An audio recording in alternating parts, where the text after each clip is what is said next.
Hello there. Welcome. We're going to be streaming some MTG Arena today. Also,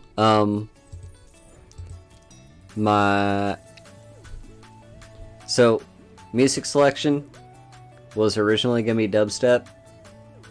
I found a decent dubstep channel on Pretzel Rocks, but I thought it would be slightly too distracting, and I'm not really sure how many of y'all like dubstep. So we switched to some nice upbeat EDM, which I think is very fitting. I think that fits my personality very well. Now, we're gonna play some Arena. I have not played in a while. At least not on stream. Last time I played on stream, I think, was when Jumpstart came out. Well, not came out, but the most recent Jumpstart release on Arena was... yeah. Now, a few things have happened on Arena since then. Number one, I'm going to talk about what I was going to do today. I was going to showcase the brand new, really cool sounding shake-up to historic and a new Jumpstart format, all mixed in one, called Historic Horizons. That got pushed back 2 weeks, so it's not here yet. There's apparently some back-end coding that they still have to do or whatever. I honestly don't know, but whatever. The release has been pushed back, so I will stream Arena again the week that does actually come out for real this time. But for now, it's not out. There has also been... so, that's what I was going to do today. What I will do today is we're going to play some Brawl. You may notice over here, we've got a historic Brawl Fest going on. This is basically Brawl, but it's historic. And... yeah, I think what they're kind of doing with Historic Brawl is they're bumping up the card limit from 60 to 100. So that's a good sign that Brawl is slowly shifting more towards Commander, which is the format that it's really supposed to be representing on here. Hello, DD Donster. So, yeah, I like 100 card singleton. Brawl has some nice rulings that are a little bit better than Commander. For instance, the fact that you can also have Planeswalkers as your commander. But other than that, Commander is still better because you start at 40 life. It is usually 4 players. It's not just 1v1. And Commander actually has commander damage. Your power went out 2 days ago. Oh no. So, thank you for the follow, 4Gathers. So, yeah, Commander is just a really good format. Brawl, Historic Brawl is the closest to Commander we have. I'm, however, not going to jump into this. Actually, maybe I will. For the most part, though, I just wanted to explore Standard Brawl. Because Brawl itself is a format we have not touched at all on stream. It's because I like Commander better. And I've been focused with this account on saving up, basically building up my collection so that I can play Historic competitively. But I don't know. I kind of lost focus. I want to actually explore more about this game. It's still out right now? Oof. Okay, so first of all, you'll notice there's a new mastery tree. Where we left off, I was still working on the Strixhaven mastery tree. That's because a brand new set came out. I won't say brand new, but fairly recently there was a new set that came out, the Forgotten Realms, which has a whole bunch of new stuff, and that also means the end of the last season. So, let's take a look at this mastery tree. So, as per usual, the mastery tree is like one of each color. Let's just take a look at white here. So yeah, we've got a common, uncommon, an actual sleeve. That's nice. I like the fact that they're giving out like sleeves and avatars as part of the mastery system. That's a really great way of doing it. Because with these orbs, you don't have to pay any extra money. You just have to play the game. And then we've got the rare land. That was part of a cycle. A rare card. And the mythic dragon. Okay, so what... Let's think about sleeve. What sleeve do we want? I very much like this old Gnawbone sleeve. That one's pretty good.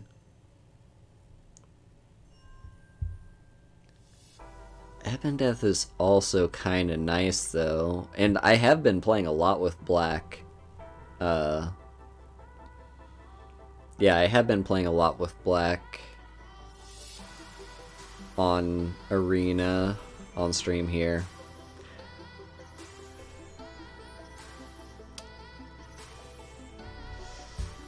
Yeah, honestly, I think I prefer Gnawbones. So we're gonna go the green route. Start with Find the Path. Very good. Alright, back out.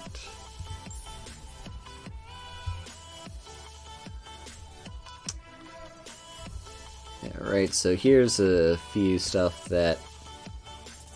Yeah, I just want to clear that. Let's go to packs. Actually, before we go to packs...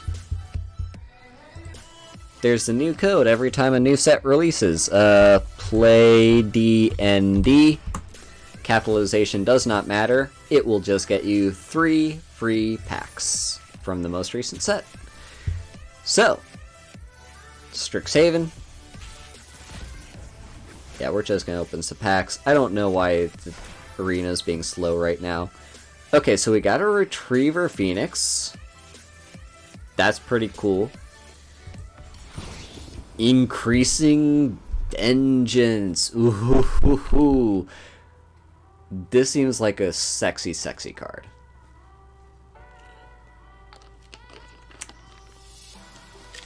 Yeah, I like it. Now into the D&D set, of which I have no cards in my collection, I think. I'm pretty sure I don't. So what's our first look into this? So, Shocking Grasp, pretty typical card. Venture into the Dungeon is a brand new mechanic with the set, because it is the Dungeons and Dragons set.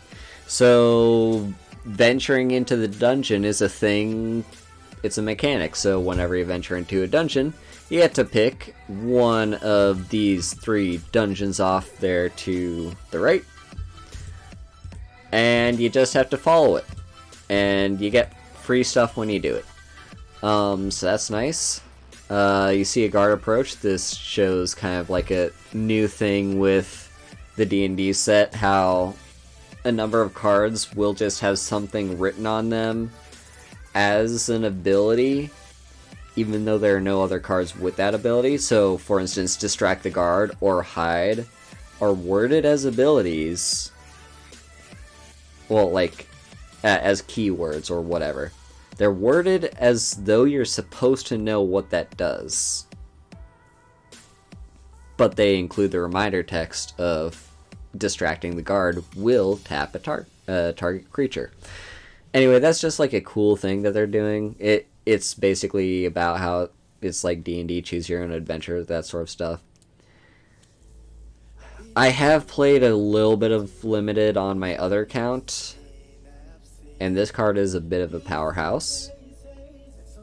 Black Dragon, as it is a D&D set, there has to be dragons. There is a cycle of uncommon dragons for each color, and mythic dragons. There also might be rare dragons, I can't remember. Black Dragon has an ability, Acid Breath, and it's just a great card. It's essentially get a 4/4 flyer and you kill something. Skullport Merchant is seeing a lot of play. Treasure tokens are really a focus of this set. There's like a lot of things that produce treasure tokens and a lot of things that benefit from treasure tokens. Skullport Merchant is a sack a creature, draw a card, and it also makes a token, so it's pretty good. It's playable. What's our rare? Dragon Turtle. I knew there were some rare dragons here too. So Dragon Turtle is creature type Dragon Turtle. That's cute. It's a 3/5 with flash for only 3 mana, and that is pretty good. It also taps down your opponent's creature. It also taps itself down, but because it has flash, you will essentially play this on your opponent's turn, meaning you get 1 more untap step than they do, so your Dragon Turtle will untap first. What else do we get? Dice rolling. That's a new mechanic. There's a number of cards that have you roll dice or benefit from you rolling dice, or that increase the number of dice that you can roll for each die roll. So you're essentially giving yourself like advantage. What else do we have? Venture into the dungeon. Pack Tactics. That is an ability in the set where if you attack with creatures that have a total power of 6 or more, it does a thing. What the thing is depends on the card. And just a rare wild card. That's a shame. I mean, it's nice to get those wild cards up because we don't have much at all, and we want to be spending these wild cards on decks that we are going to be playing. What else do we have? Yep, you see here benefiting from treasure tokens. There is kind of like a dragon sub-mechanic of like a few cards in the set care about dragons, like Dragon's Fire does.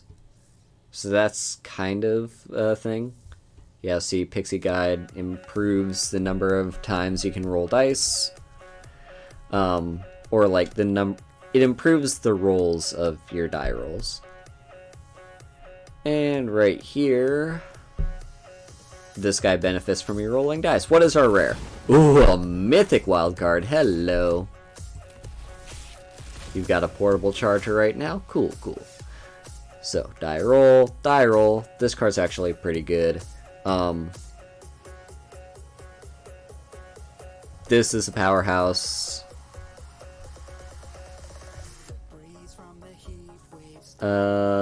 This is pretty good, and our rare. Ooh, Tasha's Hideous Laughter. That's a card that's seeing play. It's a 3 mana mill, a lot of cards card.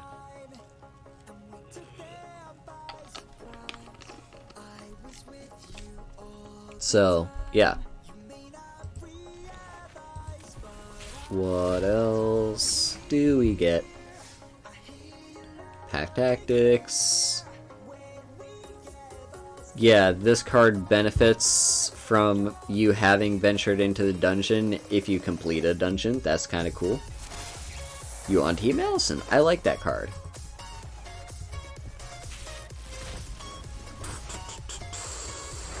Okay, draw a card, Heralder, Thieves' Tools.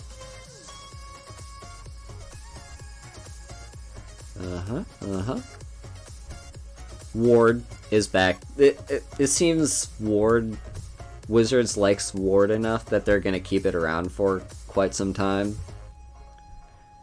I think Ward is a cool mechanic, a great way of like making it so that a creature can still get killed, or like can still get targeted and stuff, but it disincentivizes it. That's a cool way of doing it. Guardian of Faith. Yeah. And what's our last pack got? Mimic. Mimic is a good card. Mimic is pretty good. Okay. Let's see. Long Rest. I have yet to see that card see any play. It's probably good in like singleton formats like Brawl or Commander. That's probably the way to think about it. Anyway.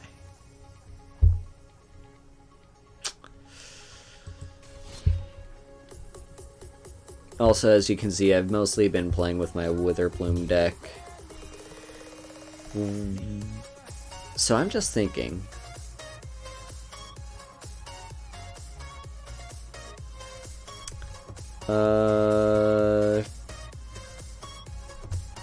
Premier. Ooh, Amonkhet Remastered? Oh, wait a minute. Ooh. Start. Why can't I start? Okay, we're gonna look at that real quick. But because that might actually be the plan. We might just say screw Brawl. What about this? This is one I'm... Okay, if we can actually do Amonkhet Remastered. Start. Does everyone just get like a free entry in Amonkhet Remastered? That would be so cool. Okay, people, if you have Arena, go and do an Amonkhet Remastered draft right now, because it seems to be just like you get a free entry. So Amonkhet Remastered, I'll talk a little bit about this after the draft because I do have to focus. It will be timed. But basically Amonkhet Remastered was one of the sets where they put a set that was previously on Arena when it was like in alpha and beta, and then removed it from the game when they released Arena to the public. Amonkhet was one of those sets, and they basically made a remastered set that included most of the Amonkhet cards. Okay, so Dread Wanderer.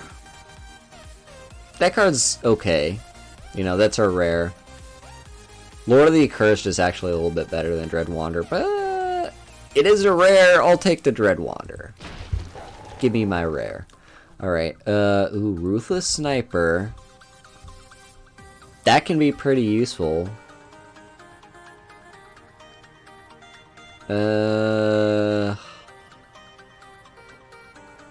But Lethal Sting.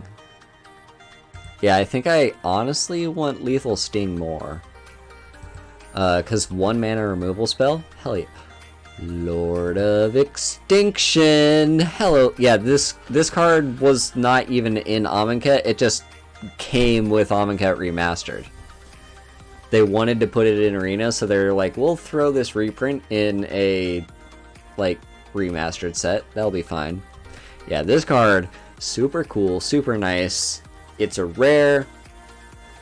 I mean, sure, it can die. It doesn't have any protection. But it's a big honker. It's a 5-mana big honker. Okay, person sitting next to me. Ruler 501. Please pass the pack over to me. I would love it. Thank you. Sandworm Convergence. That is in the colors we already have. It's probably not a good card. how often are we going to get to 8 mana, but if we can get to 8 mana, we win the game. So yeah, I'll take that. Plus, Sandworm Convergence could be a good card to throw into like a historic Brawl deck or something. That'd be fun.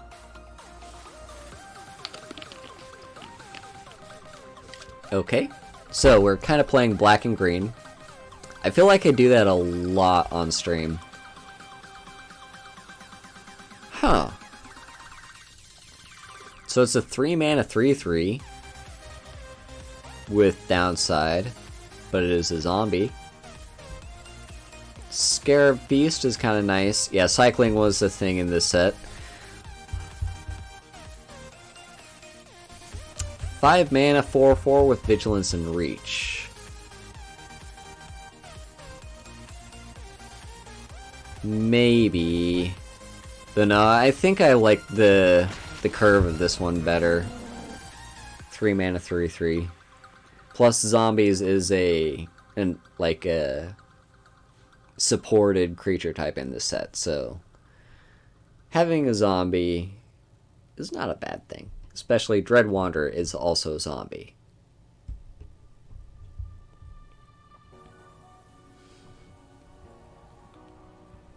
Yeah, Amonkhet was an interesting set. Amonkhet was based around like ancient Egypt and Egyptian lore.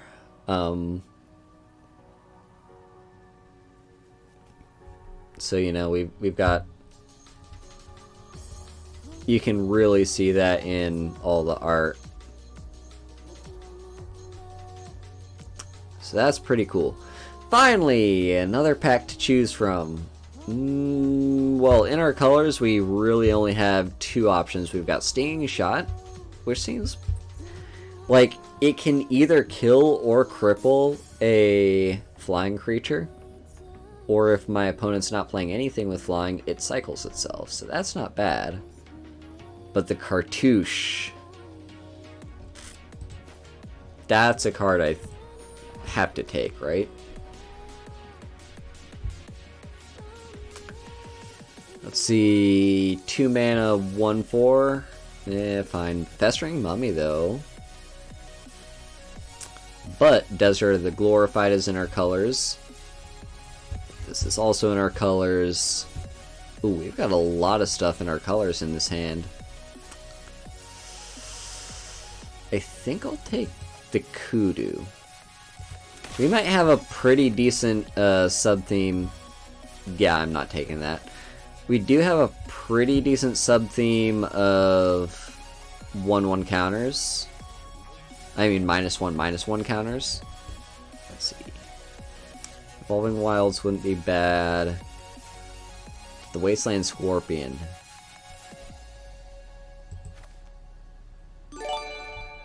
Oh, Ophelia, thank you for continuing your sub. Hello, friend. Lord of the Accursed, it came back to me. Yeah, we're taking it.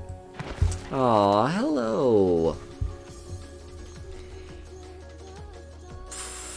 Yeah, this is the only one in our colors.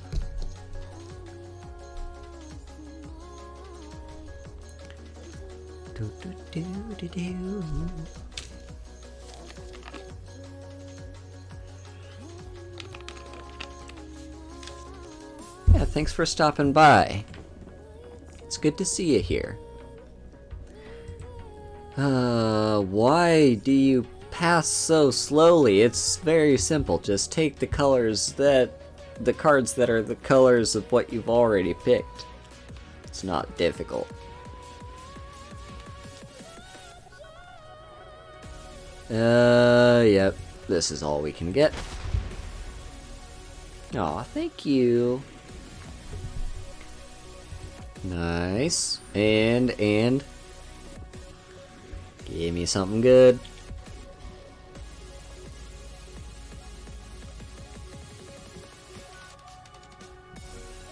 So zombies in this set, I think, went black, white, and green for their like relevance or whatever.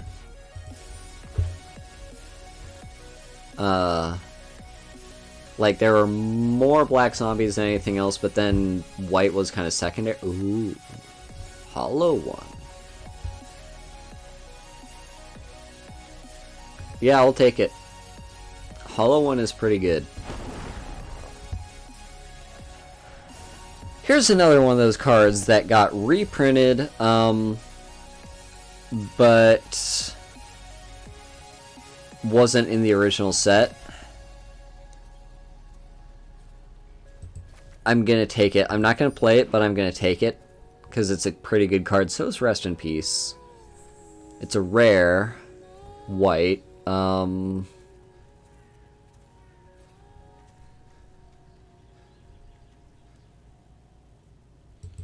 Yeah, I'll take that too. Just to have in my collection. It's a rare wild card that I will not have to spend later on. Because we are here to get cards from Amonkhet.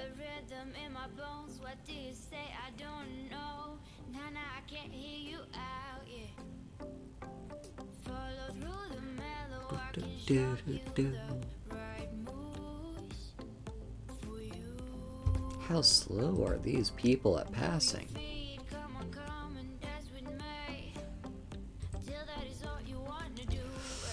Okay, Kefit's not useful. Another lethal sting. Not bad. Splendid Agony.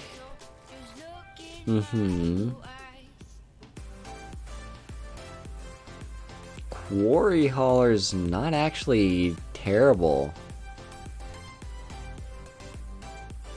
Oh, this is a tough pick. Do I get more removal? I think I get more removal.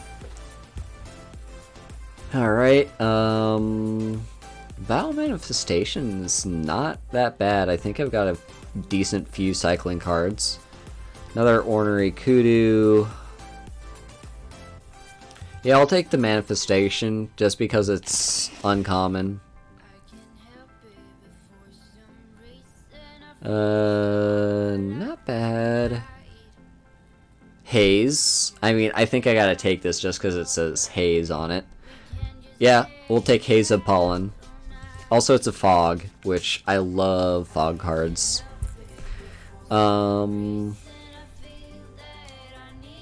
I'd like Stinging Shot, but honestly, I think I need to get one of these deserts in too, because there is some desert synergy in this set. So having more deserts isn't bad, and deserts are just good in general, they cycle. Unburden, not bad. Miasmic Mummy. I could also just take another desert. I think I'll take Unburden, honestly. I love you too, DD Donster. Okay, this is mostly just a skip. I guess I'll take the uncommon.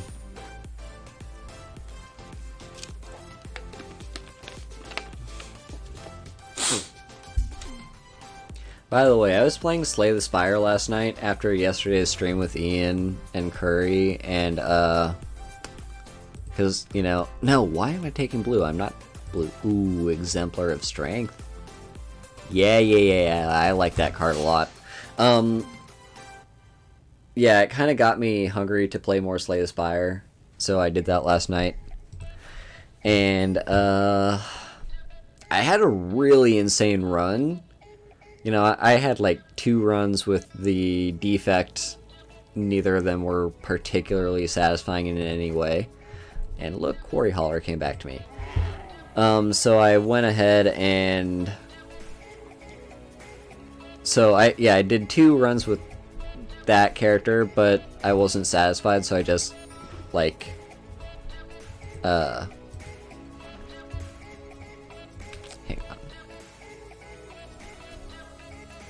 on. Do I take the rare again? I think I take the rare again. So anyway, yeah. So there was...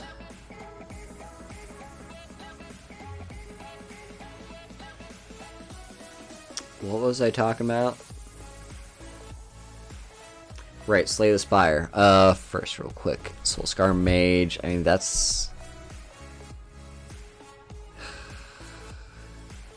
No, I think I have to take the Obelisk Spider. I'm probably not going to play with Soulscar Mage, even in any form of Constructed. Obelisk Spider is just too good with my deck as it is. Also, Reason to Believe... Yeah, I'll take that because that's a rare. Sure. Torment of Hailfire, and we just get to play it too. Torment of Hailfire is pretty decent. Anyway, so yeah, Slay the Spire. I did 2 runs with the defect. I wasn't particularly satisfied with, and then I had like the most insane run I'd had with the Ironclad in a long while. And not only was I able to ascend, I'm now up to Ascension 15 with that character. I killed the heart, and that is not easy to do. Okay, Shatterstorm. I mean, I'm just really tempted to take maybe Wasteland Scorpion. Shatterstorm's fine. But it's not even really a sideboard card, really. There aren't that many artifact decks, I don't think. Yeah, I'd rather take the card that's more relevant now. Anyway. Yeah, I killed the heart. That was insane. Wasp of the Bitter End. Okay. Destined to Lead, that's actually in our colors and playable. Another Ornery Kudu. Yeah, let's take Destined to Lead. I think that would be useful.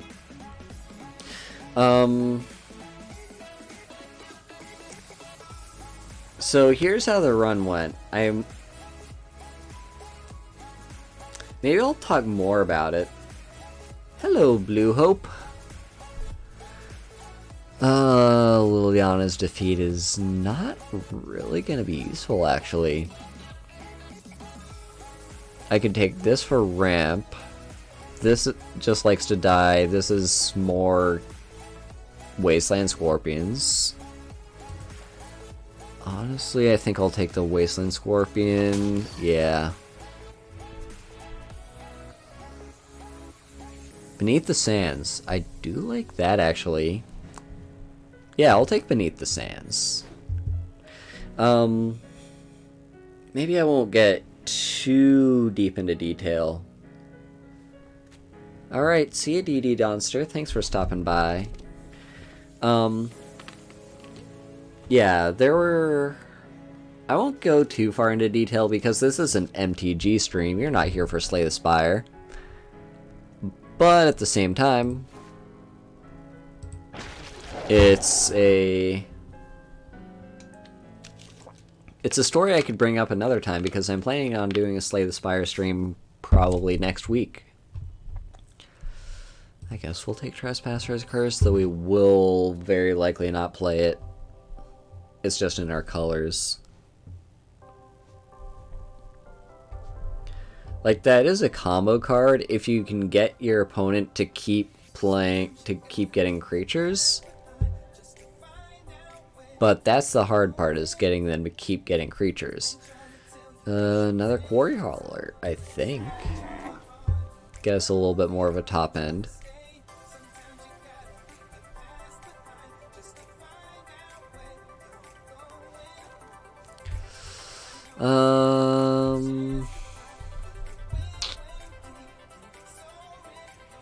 Another Wasteland Scorpion.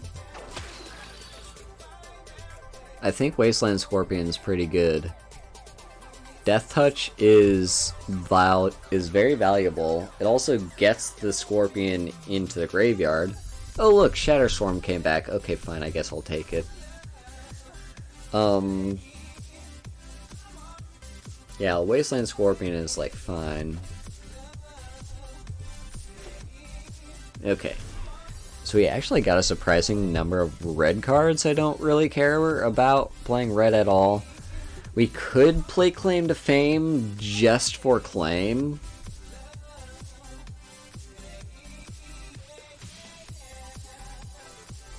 I'll think about it. I'll leave it in to remind me that I'm thinking about it. We could have Reason to Believe and just have like maybe one white card. I mean, one white land. Not white, blue. One blue land in the entire deck. But I don't think it's that good for us. We don't want Rest in Peace at all. That's actually kind of counterproductive to us filling up our own graveyard. Won't play Trespasser's Curse. Don't want Tormenting Voice. I'm not gonna play this just for the black side, because I won't be able to really play the black side anyway. I will keep Destined to Lead. Wall of Forgotten Pharaohs. Not that good, I don't think. I will keep the Cartouche. Lethal Sting is good. Lord of the Accursed. Actually, we'll take a look at how many zombies we actually have. Because if we only have a handful, we might take that one out. Keeping those. Don't want Hazardous Monument. Take out the red cards. I'm considering splashing white so I can play both Wrath of God and Hour of Revelation. It's a very heavy cost just to splash a card, though. Because...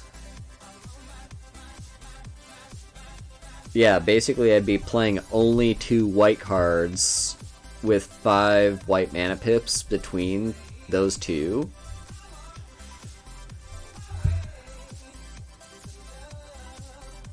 So it's really not a good splash. I will not play Hour of Revelation in that case. If I will keep in Wrath of God. Having any Wraths at all, especially in Limited, is very important. I think this is worth splashing for. Quarry Hauler, Lord of Extinction, Hollow One, Sandworm Convergence. Okay. So now's the point where we look at Claim, and is Claim worth playing in itself? Well, it only works with creatures with mana value 2 or less. So we have 1, 2, 3, 4, 4. We have 4 creatures that could target. It's not worth keeping in. Life Goes On might just be taking up a spot. It's probably a good idea to cut this card, but I'm not going to. It might be useful. I don't mind life gain in Limited. Yeah, our mana base looks good. We really do need 3 planes if we're going to be playing Wrath of God.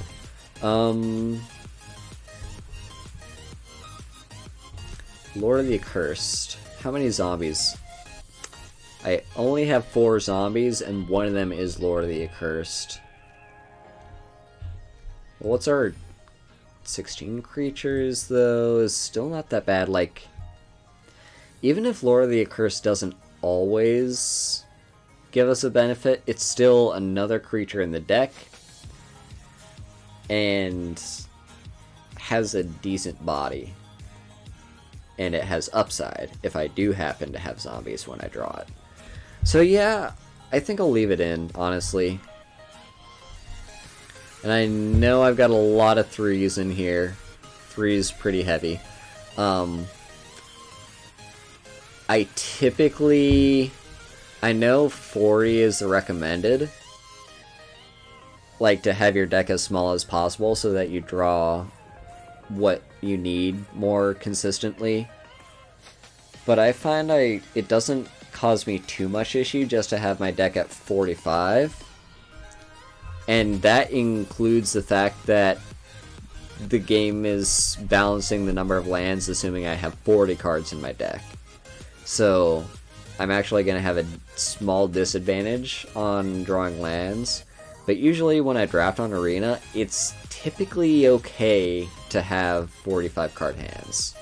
And 45 card draft decks. Any sleeves we want? I usually don't sleeve up my draft decks. I do IRL, I don't in Arena. Yeah, I don't really want to. No, back, select, done. Well, let's do some, hop into some games with Amonkhet Remastered.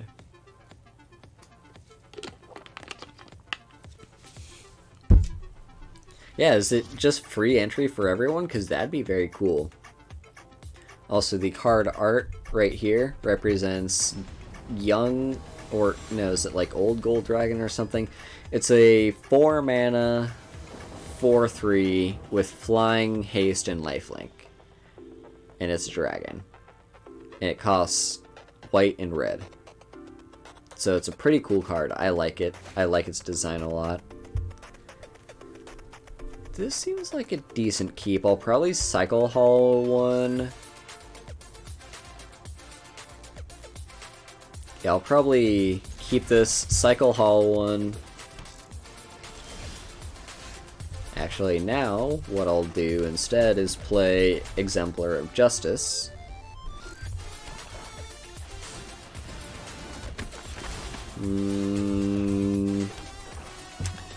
I'm not so sure.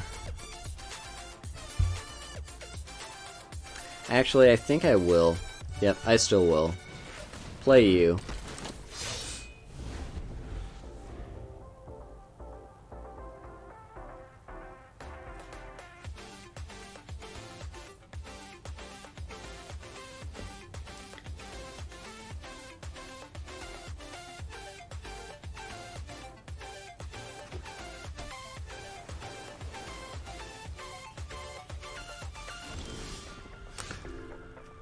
Lethal Sting, huh?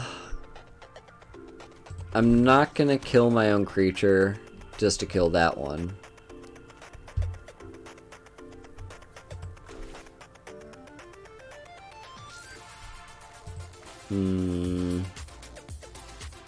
I think I'll attack and make them think I have something.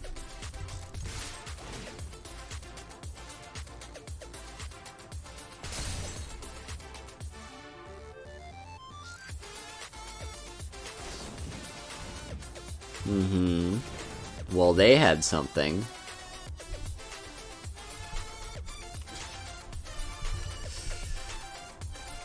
I'm not cool with them having something there, but, you know, I'll drop my Marauding Bone Lasher then.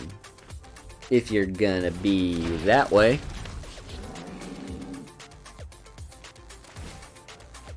And they even get to loot with it. Soul Stinger is actually pretty good.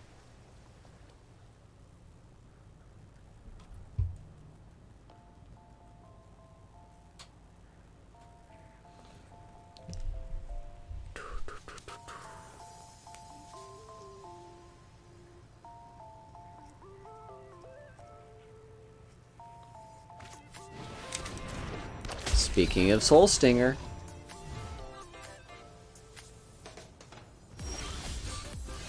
there's our Torment of Hailfire, interestingly enough. I think I'm actually going to Lethal Sting, destroy Soul Stinger, put a -1/-1 counter here.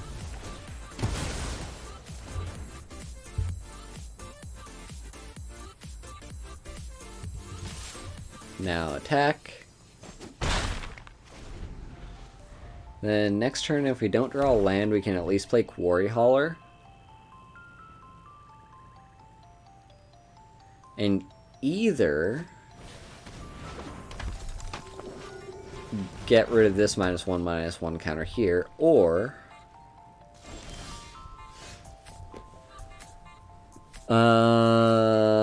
kill their Seeker of Insights.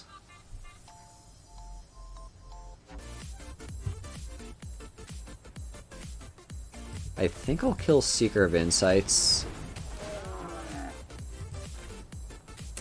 Put a counter. I could attack with Marauding Bone Slasher, but they know I don't have anything, and they might have something.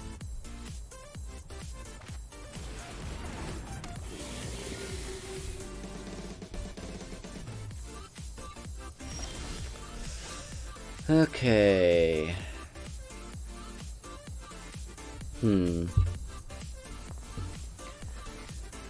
Dread Wanderer is fine.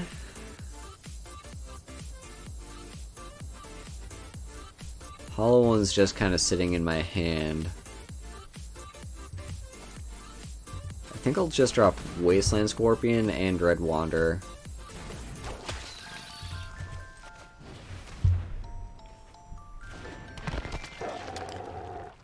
Now attack with this guy. 4/3 in and of itself is just solid, and it just has upside.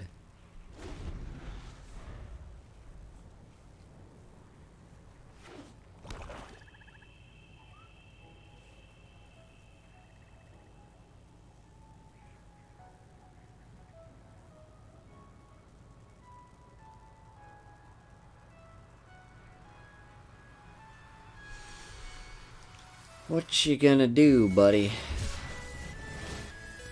Alright.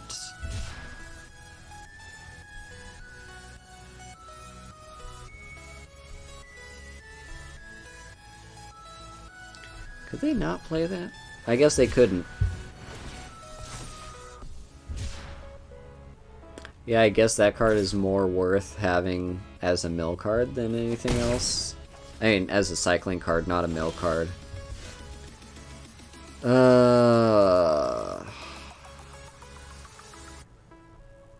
Not drawing lands. Is it my fault for playing a however many card deck? 45? Having played a 45 card deck, is that my fault? I don't think it's my fault. Aha, you didn't block, you fool. Alright, drop another Scorpion.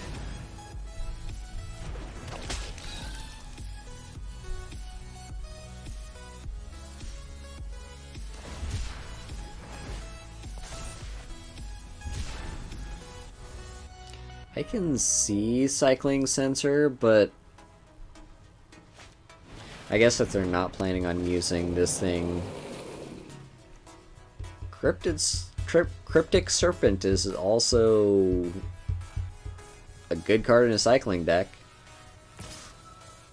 What did that cost? 4? Alright. Well, we could Torment. Torment X3.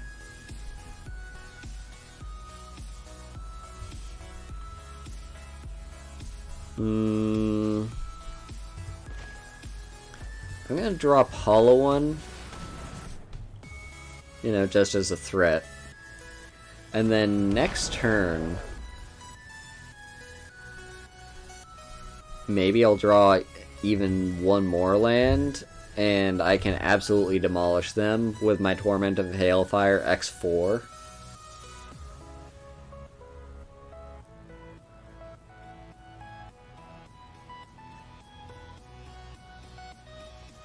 And if they attack, I definitely block with... Oh, well, there goes my Wasteland Scorpion.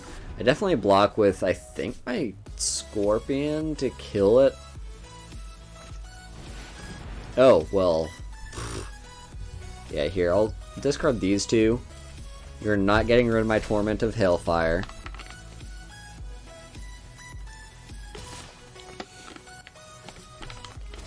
Yeah, sure, attack me for 1. They most likely do not have a way to make me discard. I'm gonna attack out first. I may even just have lethal here, who knows, but this will affect their decision with Torment of Hailfire. I think we've got this. Yeah. Are you seriously blocking that way? Hello, Super Asparagus! You literally don't live unless you block Hollow One. What are you doing?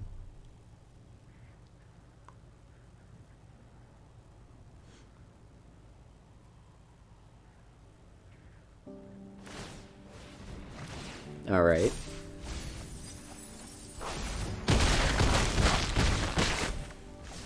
Torment of Hailfire, X3.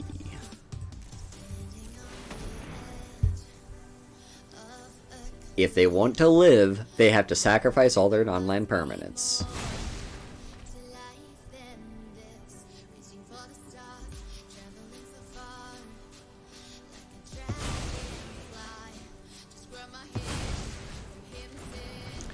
Your move. Torment of Hailfire is a good card. Even if you're not comboing off with it to win. Like, if you put a lot of pressure on your opponent, like I have right here, they just... it ruins them. Alright.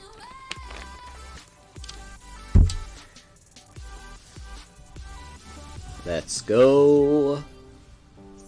Yeah, I was surprised to see that there was a Amonkhet remastered premiere draft on Arena. I thought we were just going to play Brawl.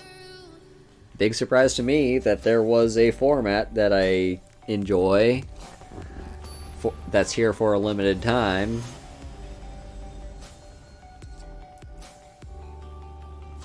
And it just had like a free entry or something. That was nice. This is not a... I can't keep this. I could cycle Wasteland Scorpion and get an extra draw.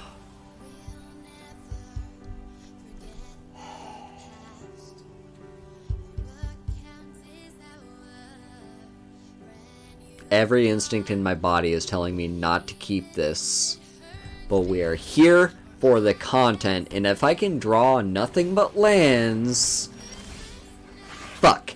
If I can draw nothing but lands... This is a good hand. Just draw forest right now. Do it. You won't. I will not draw forest right now. I'll take it. Now the question is, do I cycle the Scorpion? I think I still do. I think I still cycle the Scorpion. It's a decent 2/2 with Death Touch. But I think I would much rather cycle it just to get that extra draw and hope I hit another land. Preferably a green one. Come on, come on, come on. That's not a forest. I'll take it.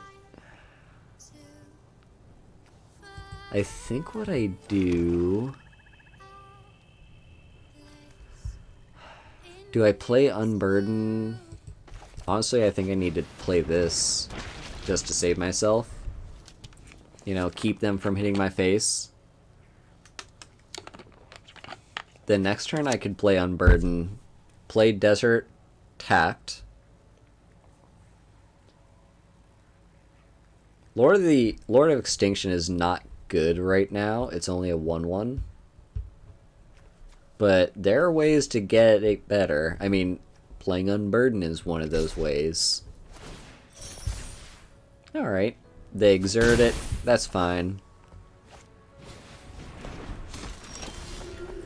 Oh, look. Interesting.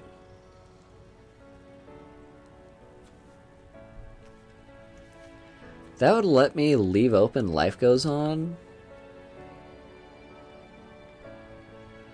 Huh. Sure, I'll do that. Play Unburden. See what you discard. You're left with your best card. Okay. Clearly they discarded this because they couldn't play it. Probably the same with the other one.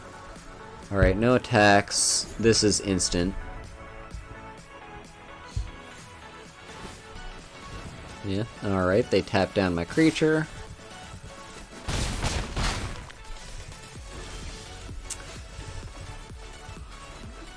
So I can't play Lord of Extinction this turn. What I can do is play Ornery Kudu. Do I... Which one do I make weaker? I think having 2/2/3s with their board is better.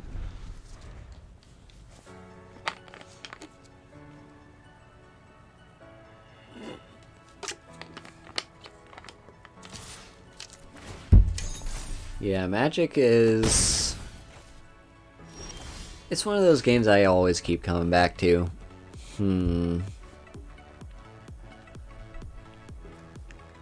So ideally, I can Lord of Extinction, play Cartouche on Lord of Extinction. I still need to be very defensive here.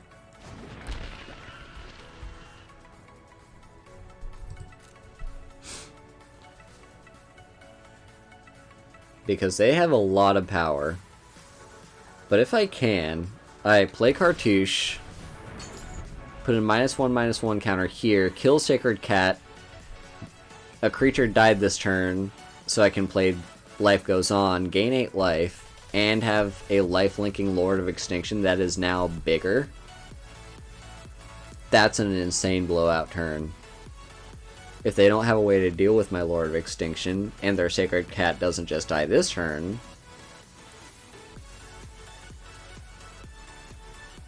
that's the plan. Come on, opponent. Do your thing. And be sure to check out our VTubers of the week. I am Mocha.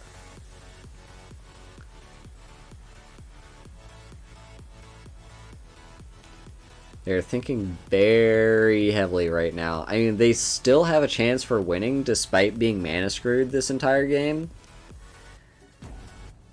They have been putting a lot of pressure on me. So if they're not careful, they could very easily lose. The game can very much turn around for me. But if they play carefully...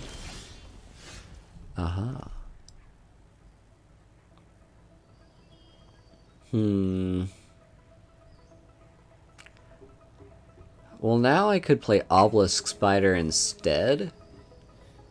And maybe also Vile Manifestation.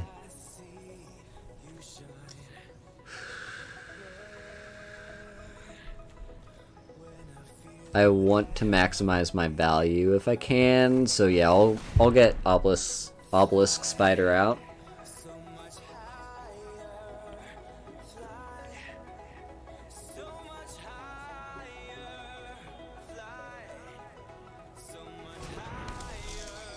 And let's just... Actually, how many cycling cards are in my graveyard? 2. Okay. So it's a 2/4. I've got a nice defensive wall going right now. No attacks. I definitely see them, like, quadruple blocking Lord of Extinction.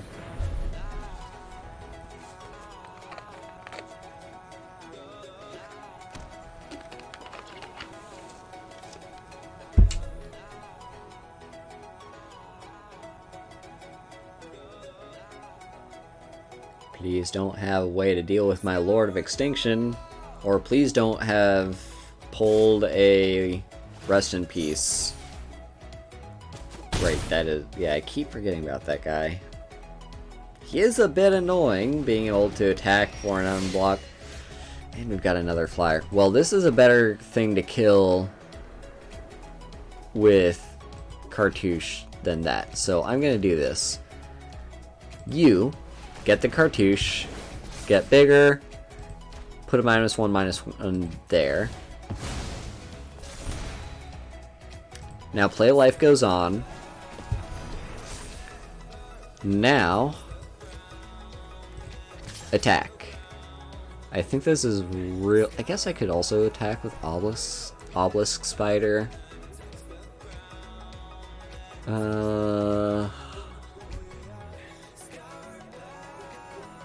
I think they quadruple block it though.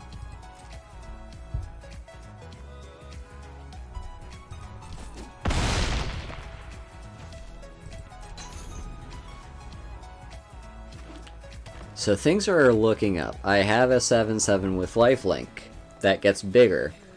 The chances of them having a way to deal with it are high. I mean, even just a fan bearer is a way to deal with it if they want to leave open 2 mana every single turn. But I still think that's worth it. Let's see. Quarry Hauler.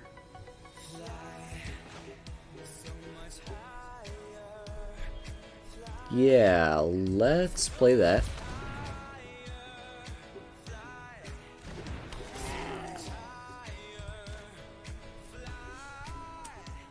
I'm gonna remove the counter.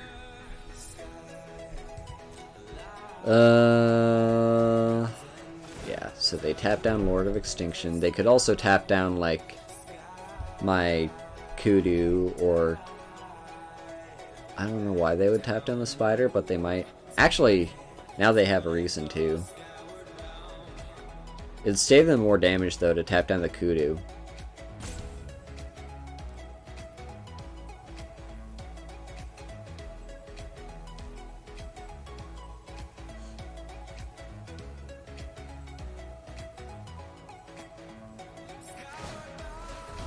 Yeah, they tapped on the Spider.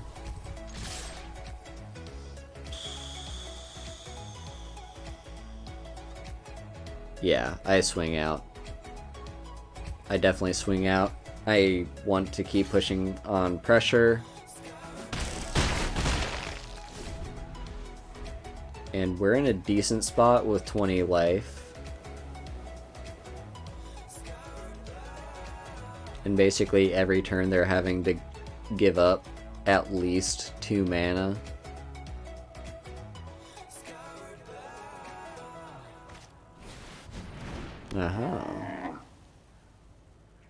That's a decent card, just a 3/2 right now, but it could have lifelink. Hollow one.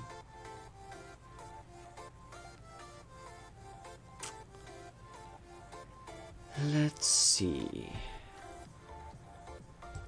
I think I play Lethal Sting. What do I kill?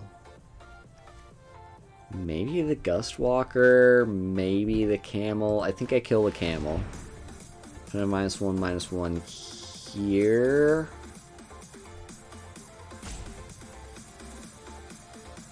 Yeah, put a -1/-1 there. That triggers Obelisk Spider.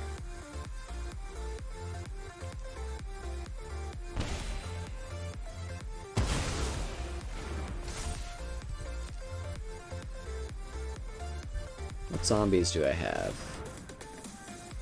None. Alright, so they tap that down.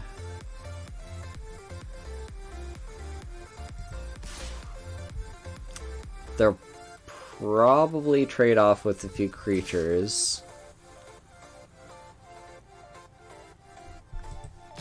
But I think I'm fine with them doing that. Yeah, let's attack like that. Leave back Obelisk Spider defensively.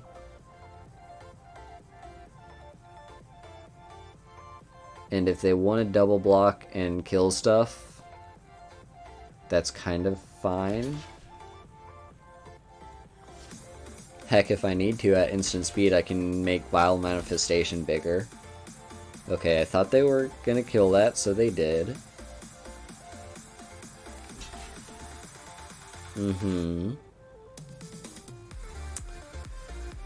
Let's see, so that's for this card.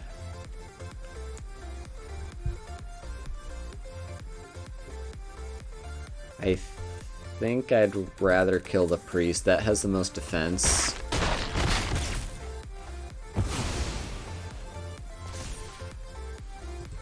Okay. So from that exchange, I lost 1 creature, and they lost 2. So that works out for me.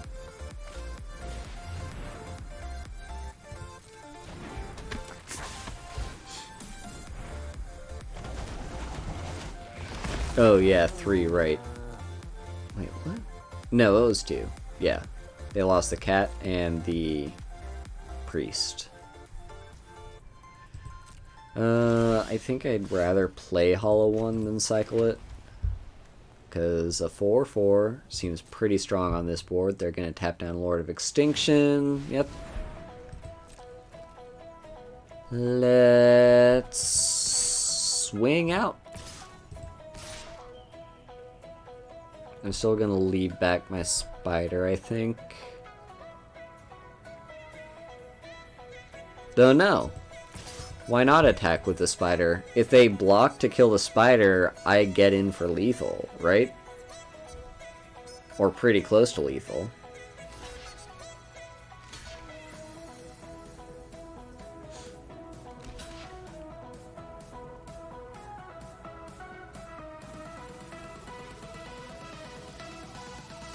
Yep, that's fine. I will kill one of your Gust Walkers.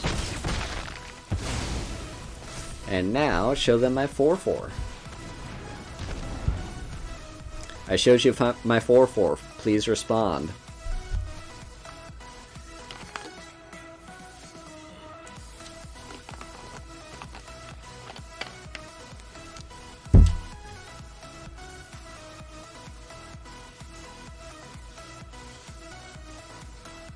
I'm super excited, everyone. You know what I'm excited for? Well, 2 things. Number 1,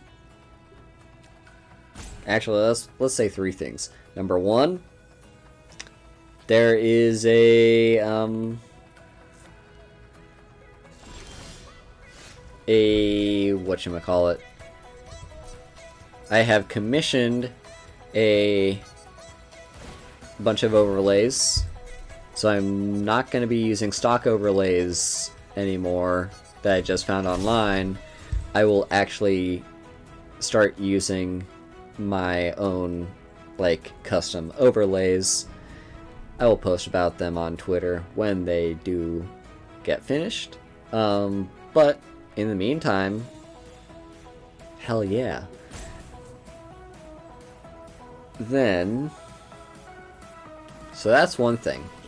And I just kind of commissioned those on a whim today. Number 2,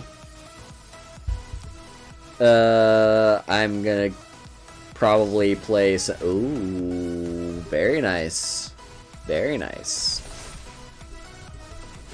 I'm probably going to be playing some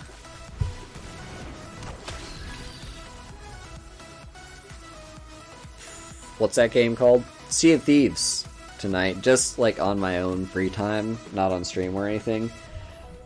I liked that game when I last played it. It was such a fun game, and it's just like so cool to vibe in it. So I'm just like, fuck it, I want to go back there. And then next week, a lot of stuff is happening. We're going to be, yeah, just keep putting on the pressure. Math is for blockers. So, yeah, the week after, well, next week, I should say, I have a few things all lined up. One of those things is another Sea of Thieves collab.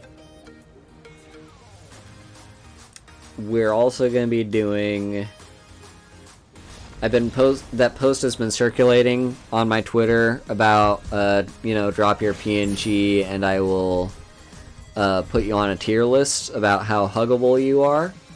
I will be doing that tier list next week. I will also be doing a watch along for Avatar: The Last Airbender Book 2. So look forward to that. I will also be doing like a really in-depth, like, get down and analyze pretty much every single card and maybe relic in Slay the Spire.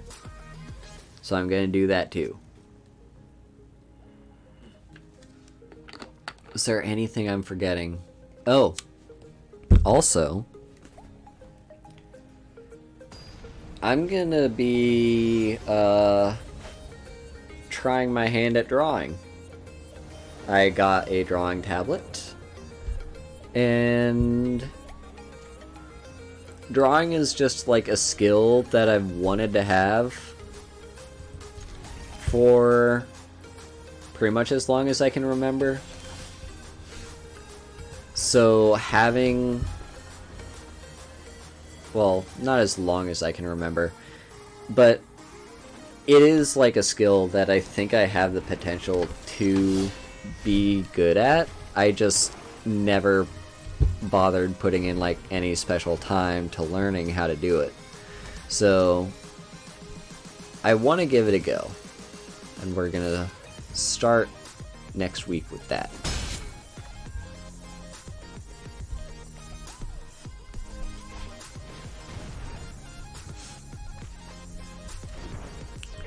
Let's cycle this. We seem to be flooding out a little bit. Flooding out a lot, actually.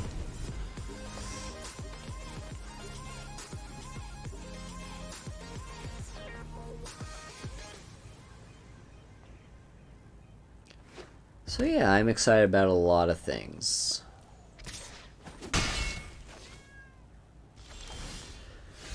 Torment of Hailfire. I mean, that's not terrible if I've been flooding out as much as I have been. That works for me.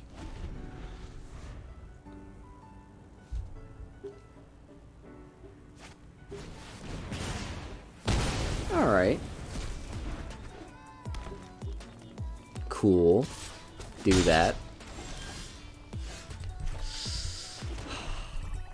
I would love it if I would not draw another land at all for the rest of the game. Because Torment of Hailfire X5 is still pretty decent.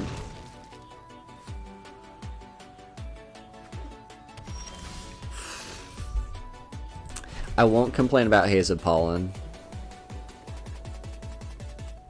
Though whether I actually play it or I cycle it is a good question.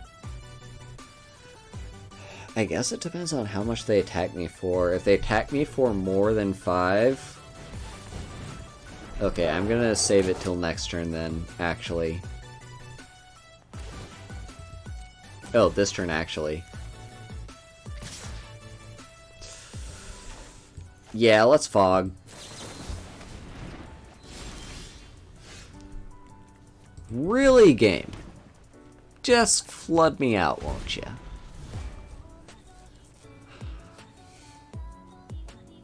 I would love to draw, like, a creature at all.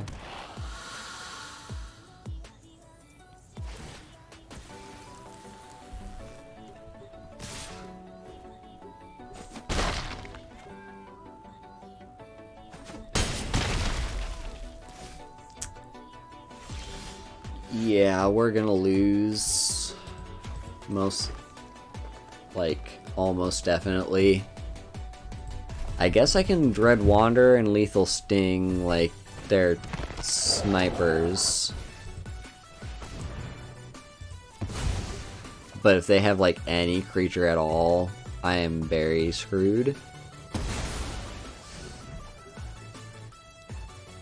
Because right now, I am 1 point away from death. I guess it could be 2 points away, but still. Oh, right. They have the desert too. Yep, I'm dead. That sucks. We flooded, could not play a single card.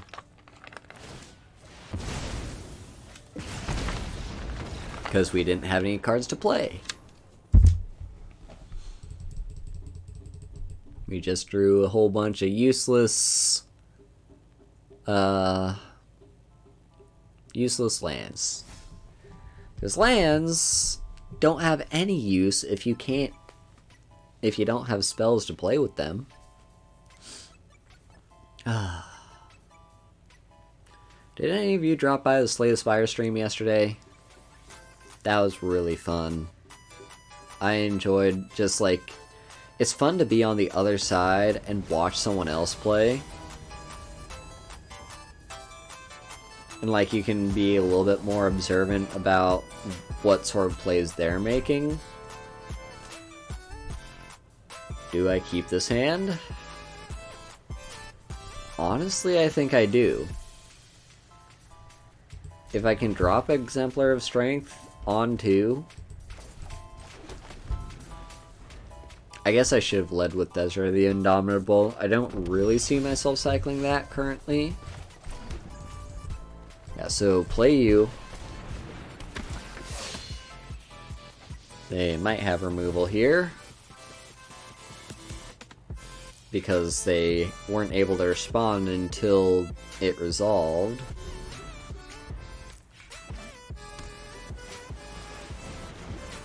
Alright.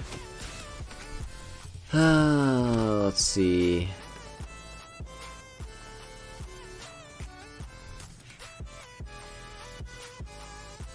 Maybe they won't be willing to trade.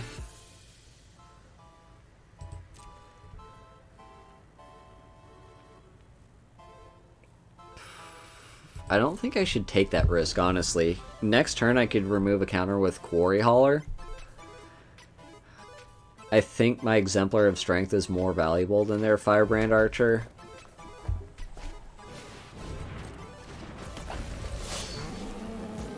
Yeah, swing out at me. Uh-huh. Interesting. I don't think I would have been likely to block anyway, but okay.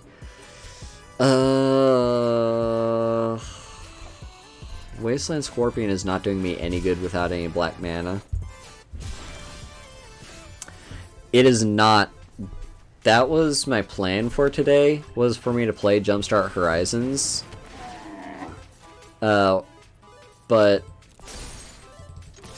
it got pushed back by 2 weeks. So, unfortunately, there is no Jumpstart Historic Horizons yet. But, when it does come out, I will do a stream for it. And in the meantime, at least, I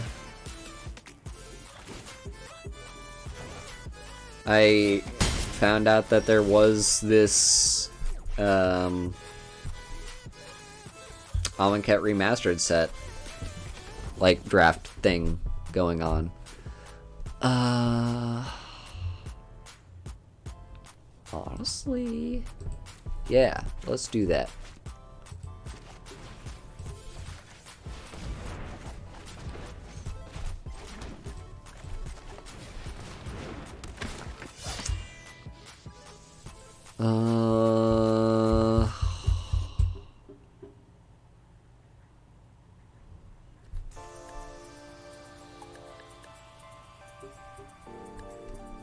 Yeah, let's just kill my Quarry Hauler. I guess I should have attacked first. But I think a 4/4 is more valuable than a 4/3 and a 1/1.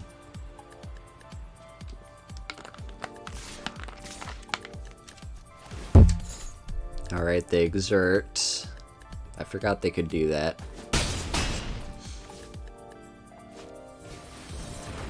Hey, I don't like that.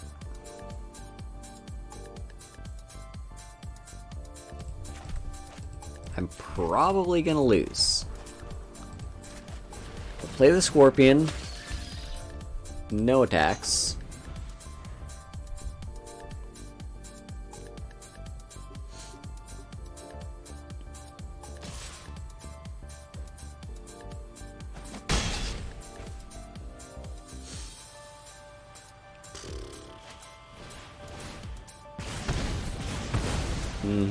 Yep. I lose.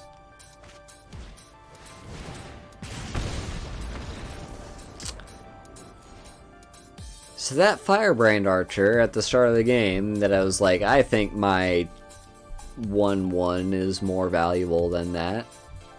I was wrong.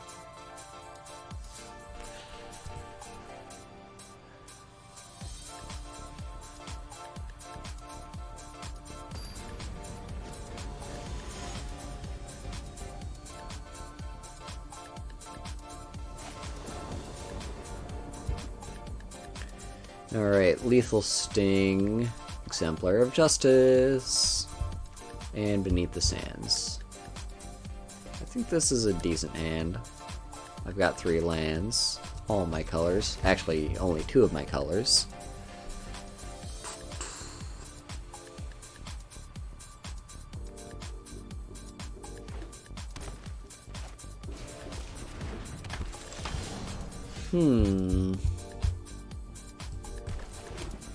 Play Forest.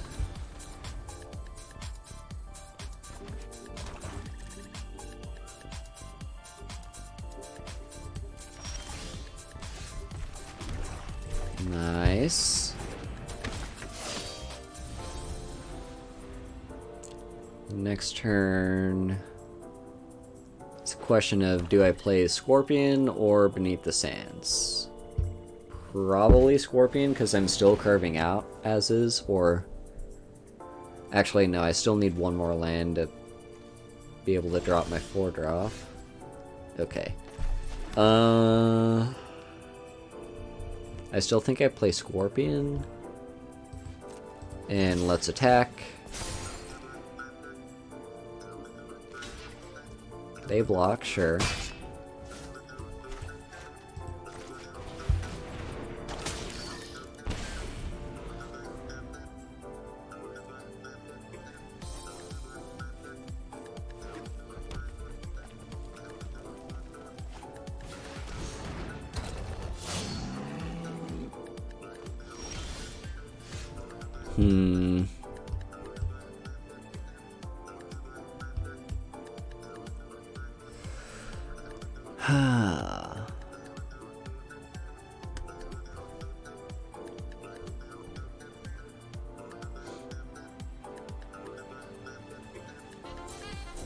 I think I do this. Give you +1/+1 lifelink. Give you a -1/-1 counter.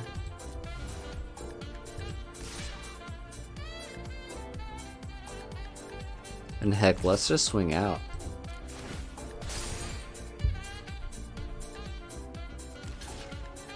They trade? Sure. That kind of works for me.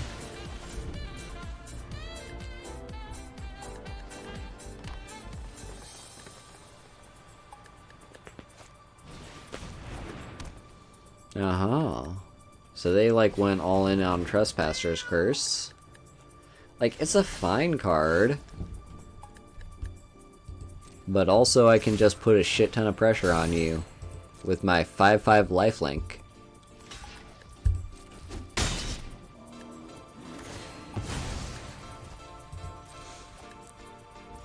So now...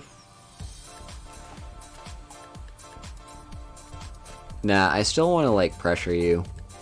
Put another Scorpion down. I know I'll lose 2. I don't care so much about me losing 2, and them gaining 2 is not that big a deal.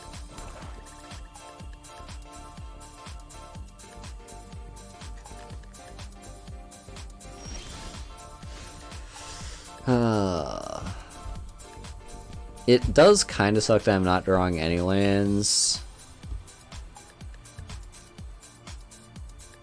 I'll go ahead and attack. See what happens.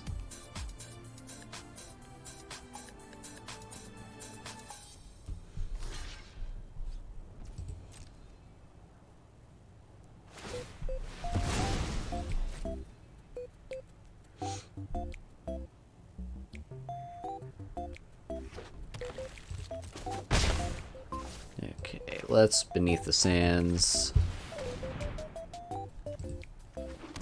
Take some more green.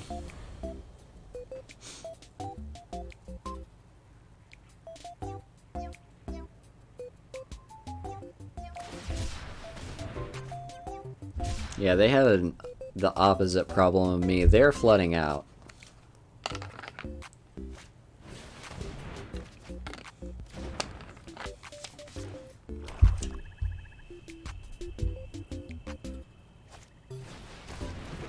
All the Trespasser's Curses. Nice.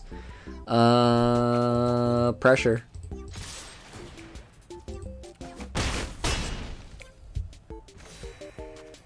Might as well play a Quarry Hauler.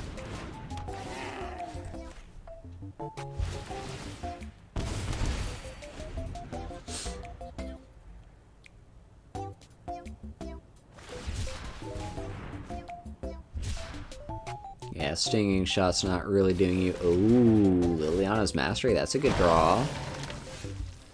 Uh-huh.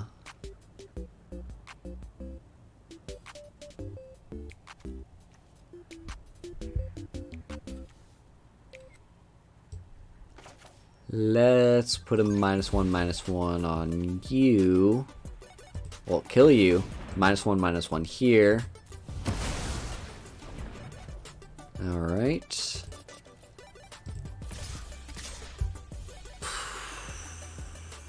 Do I...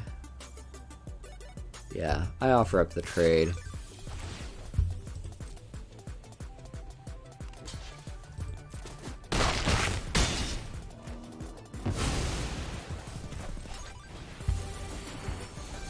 I am up to 44 life, so even if they can swing back, I'm still putting on a lot more pressure.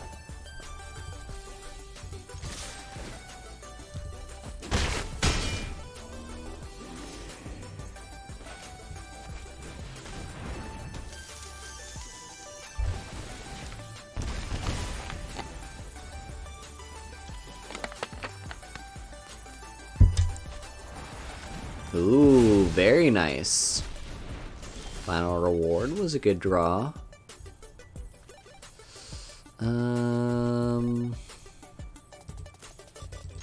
We attack first.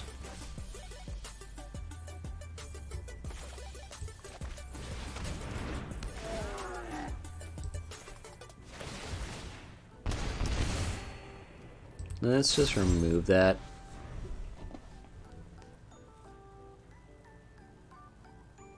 Have you drawn a response? Ooh. Okay. Sandworm Convergence is pretty good. But also, I just top decked a Lethal Sting.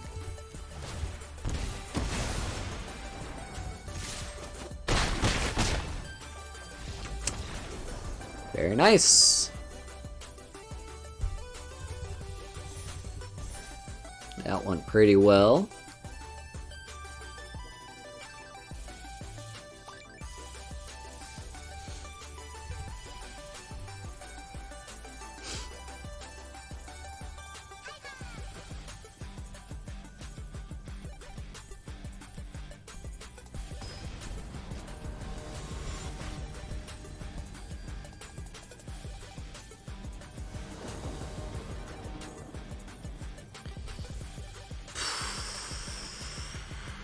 I've seen better hands, but we do have some cyclers. Probably cycle Hollow one. We don't have all our colors.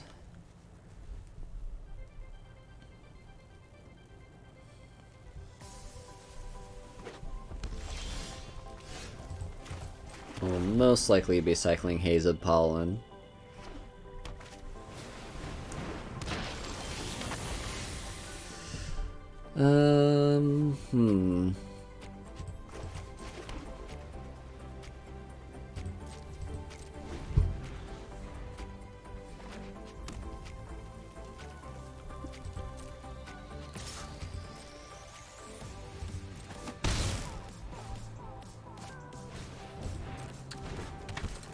Uh-huh.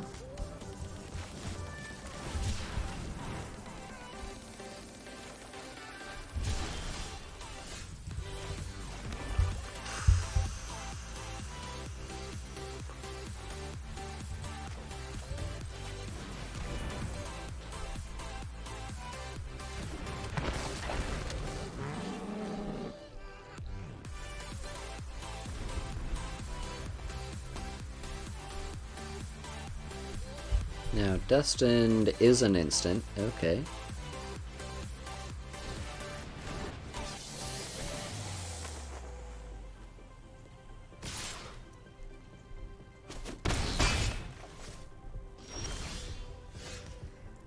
There's our green land. Okay.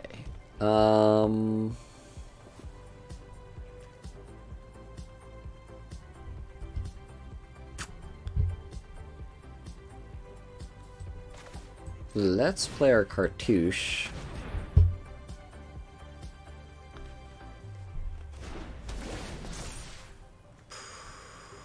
I'm tempted to kill Spellweaver, but Bloodlust Insider can... yeah, it can make scary creatures have haste. So I'm gonna kill that.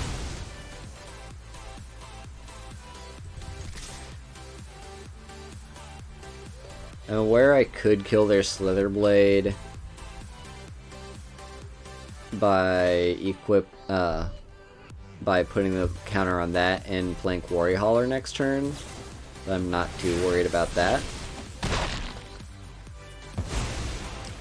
This was kind of okay, because I at least got like a 2-for-1 out of it. Okay, what now? Scorpion, leave up Destined? That seems pretty good.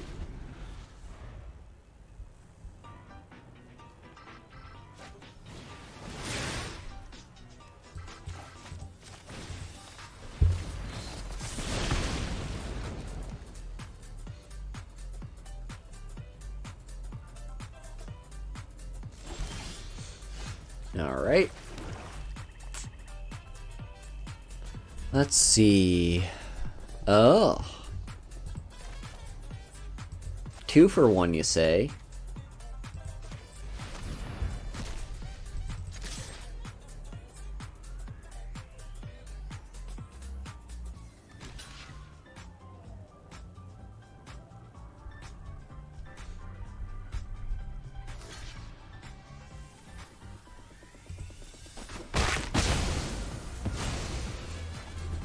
Nice.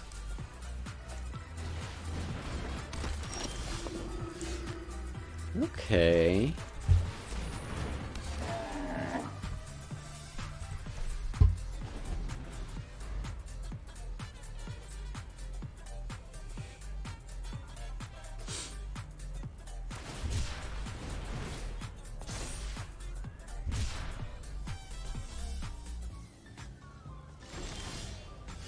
Torment of Hailfire.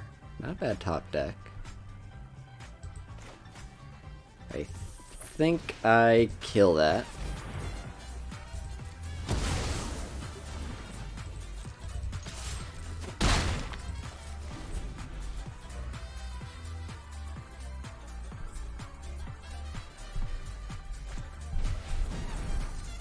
Mm-hmm.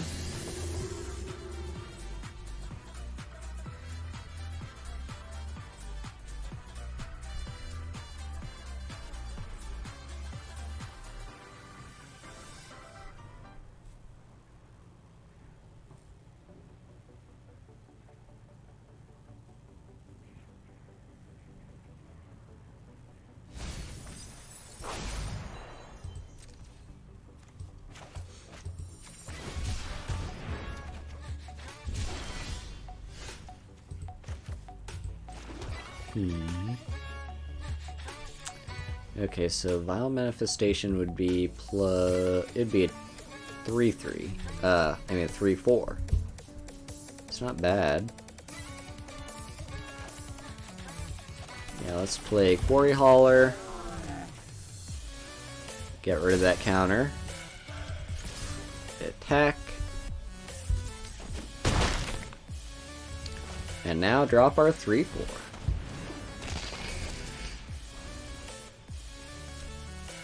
We might be in a solid position to win next turn, too.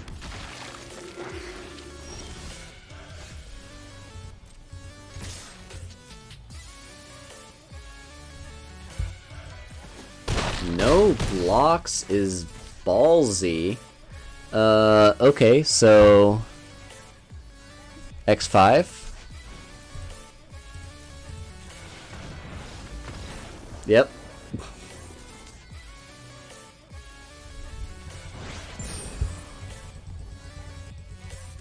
Yeah, I was like, really? No blocks?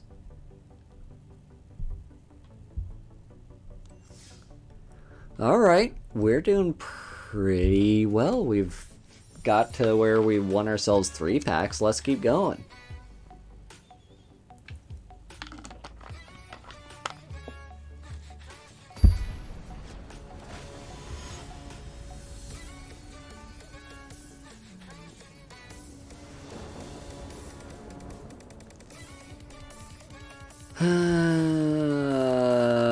If I draw a forest, this is a keepable hand. I'm probably cycling Wander and Death on turn 2. Let's go. Let's keep this hand. No mana screw.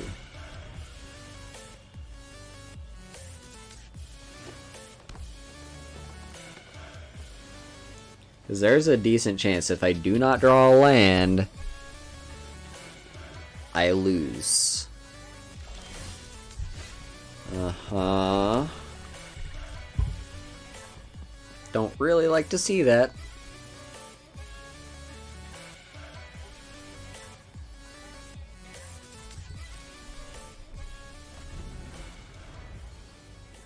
I would really like this hand to curve out, please.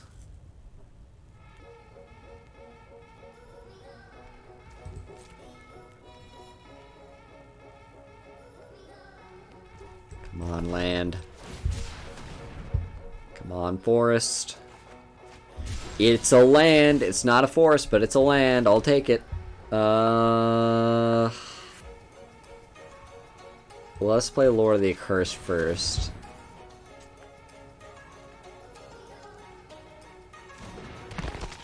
Next turn we have options. If we draw a forest, we could drop Obelisk Spider. If we draw not a land, we could play Wasteland Scorpion or Lethal Sting, or cycle Scorpion if we really want to keep digging for lands, which is probably not a terrible idea.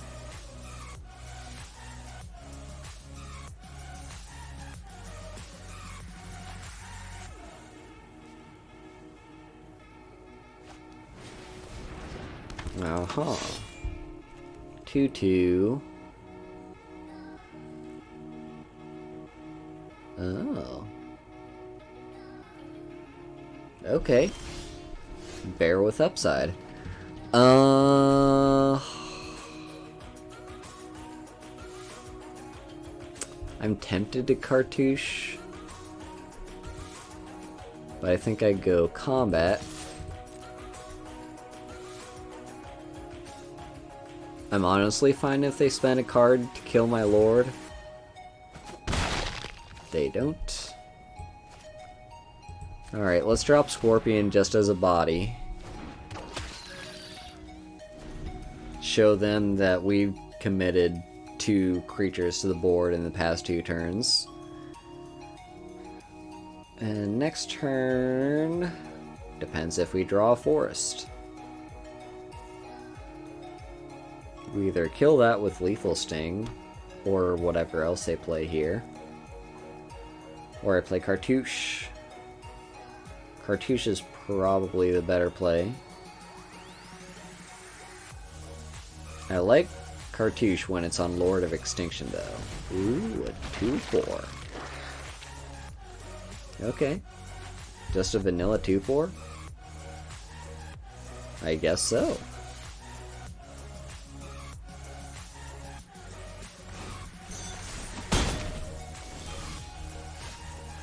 There's a forest. I do like to see me a forest.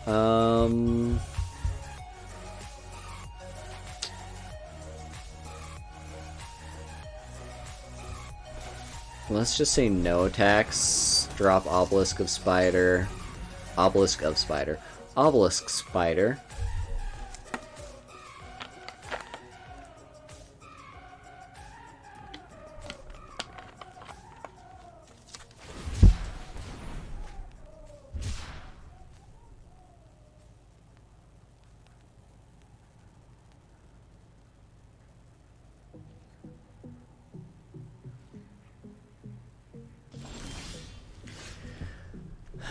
Destined. That's a decent draw. I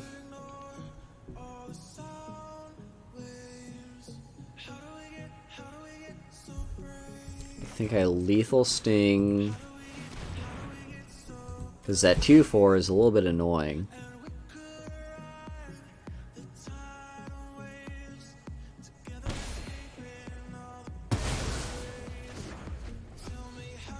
And swing out.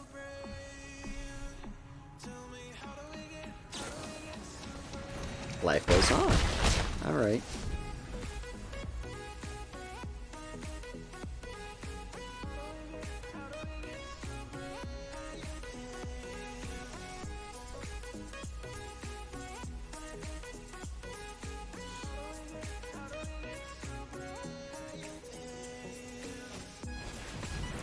Ooh. Crocodile the Crossing's a good one.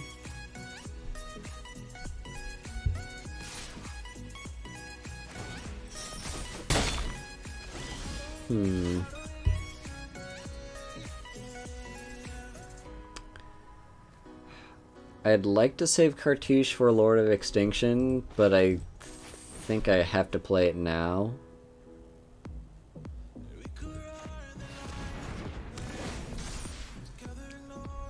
And yeah, let's kill Ronus' Stalwart.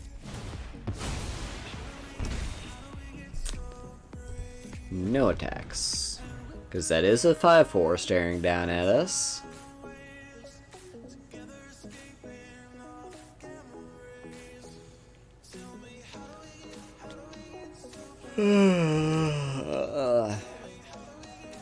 Man, I am feeling kind of tired.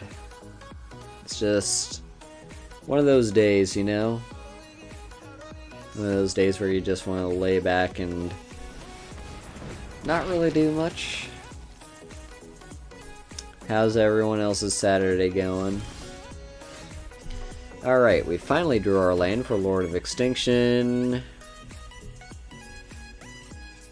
I think the responsible thing to do, though, is to leave back Destined.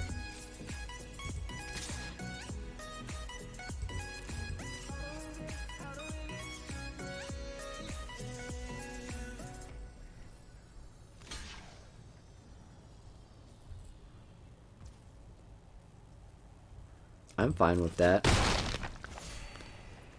Okay, Lord of Extinction.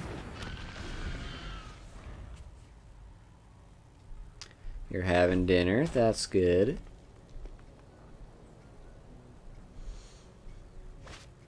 I'm gonna want to eat dinner here in a bit.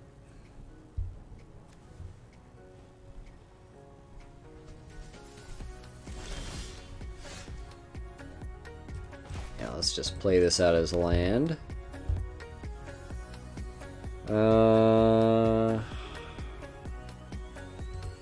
Let's get swinging.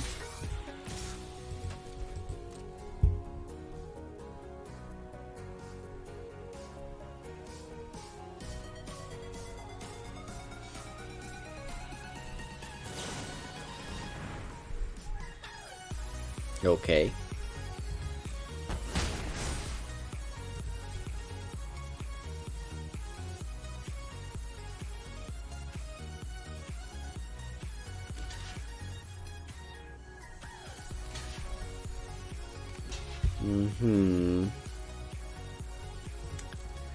So if I play Destined, make this indestructible, that also saves this because it gets bigger.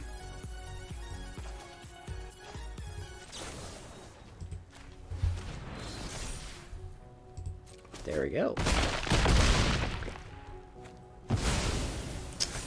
That went really well for us.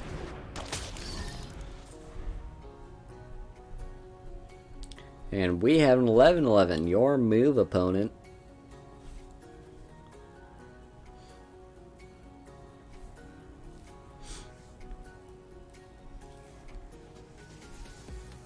Then you just wait for me to Torment of Hellfire. Yep. Yep.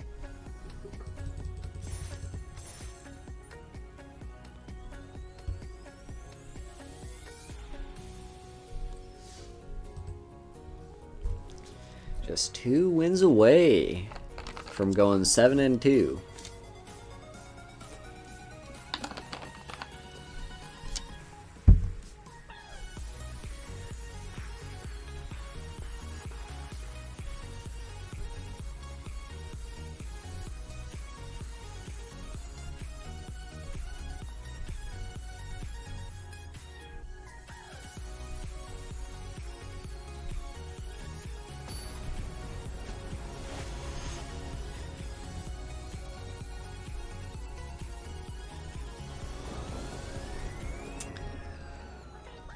This is not a good hand. I can cycle both these cards.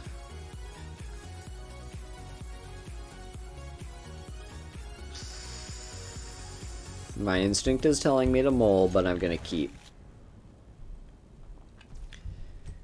Because if I can cycle them and hopefully draw swamp, we're Gucci. Okay.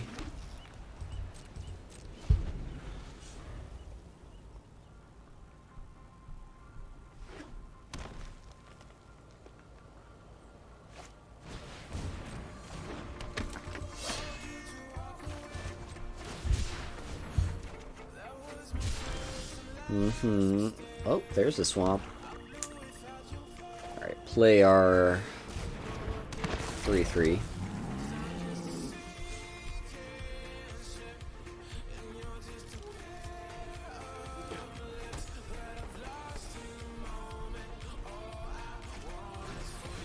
Aha.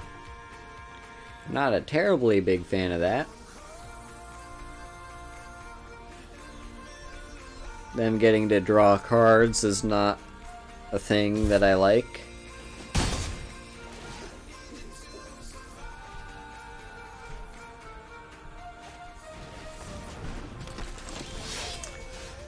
Lethal Sting.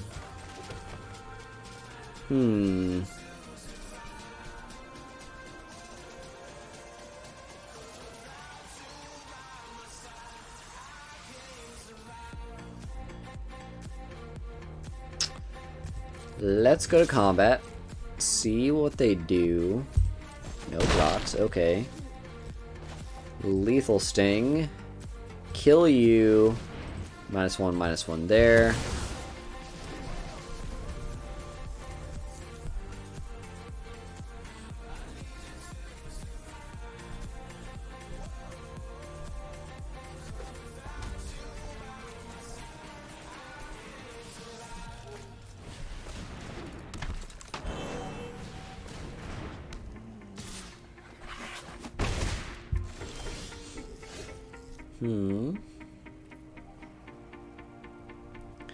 Still can't play in Burden, huh?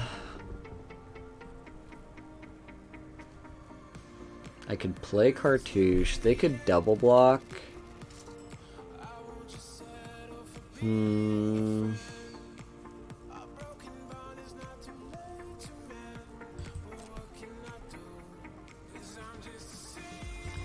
I'll attack. They probably just... Oh, they don't even block with Feral Prowler. That actually surprises me.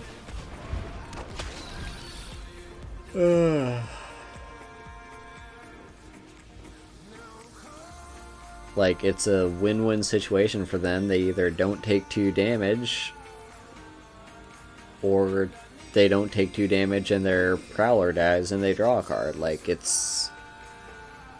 I don't see why you wouldn't block there.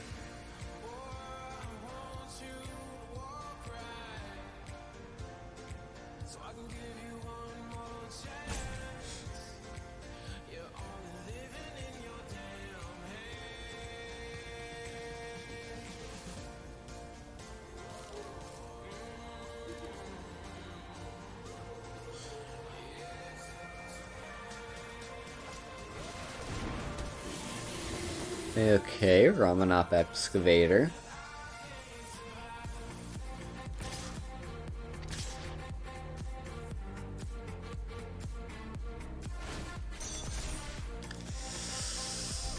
Yeah, I think I block and kill it.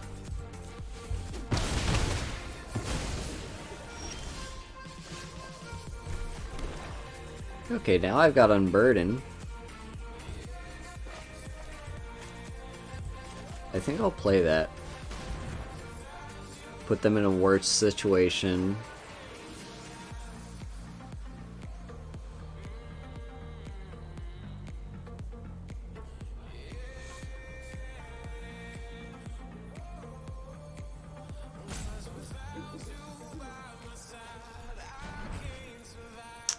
Okay. No attacks.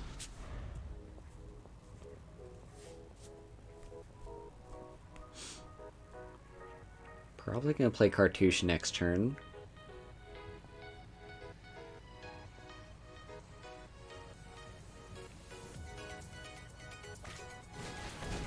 They had their own Cartouche. Well, that changes things.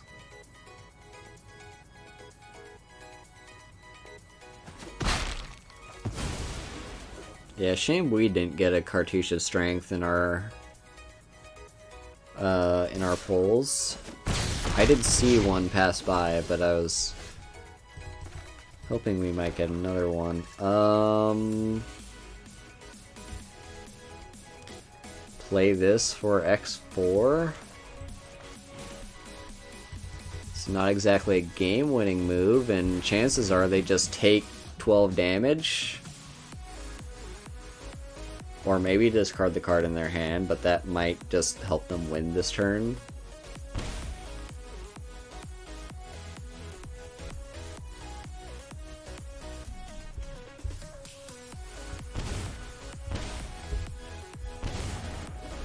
Yeah.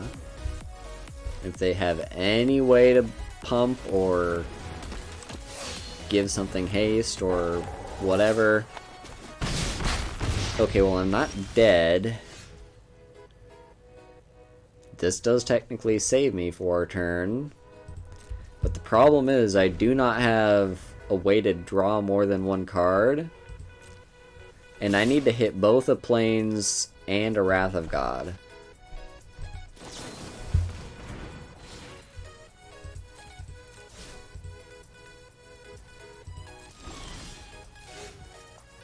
That is not a Plains or a Wrath of God. Well, it was a good run. So in this draft, we went... Wait for the server. 5-3. Could have been better, but we did still get 1,600 gems and 4 packs for free. So I'm not going to complain. Let's take a look at what Amonkhet cards we can pull.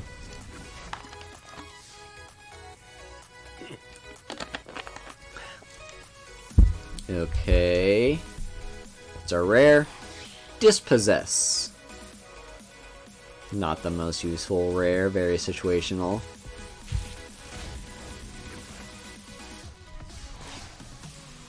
We did get a rare wild card, and Vizier of the Many Faces. Again, very situational.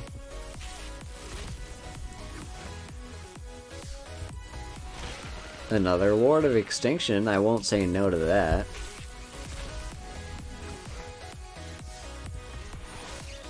Driven to Despair.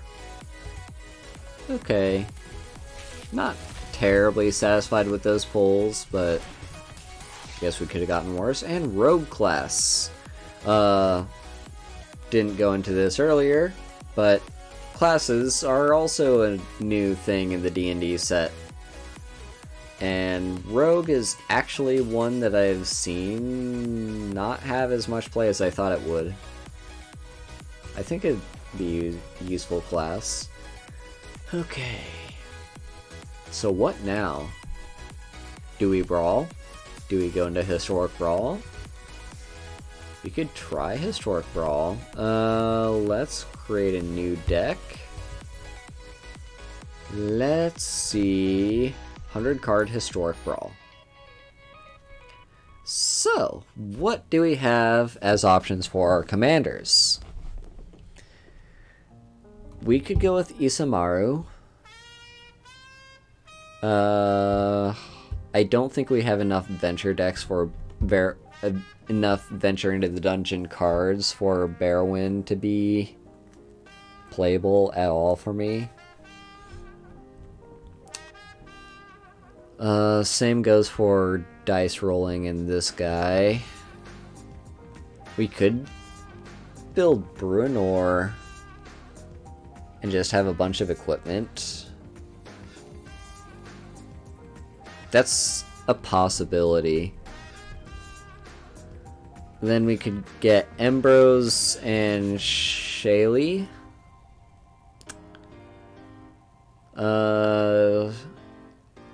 Let's see.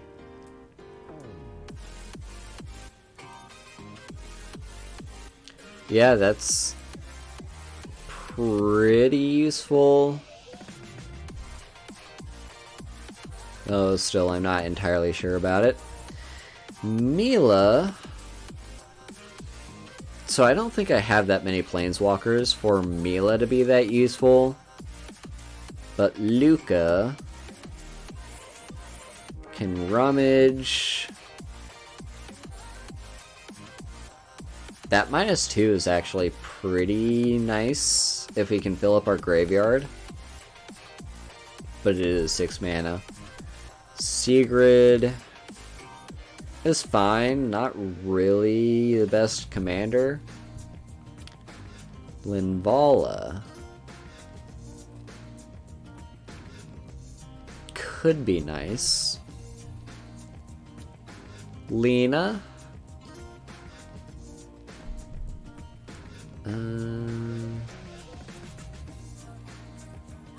That's fine.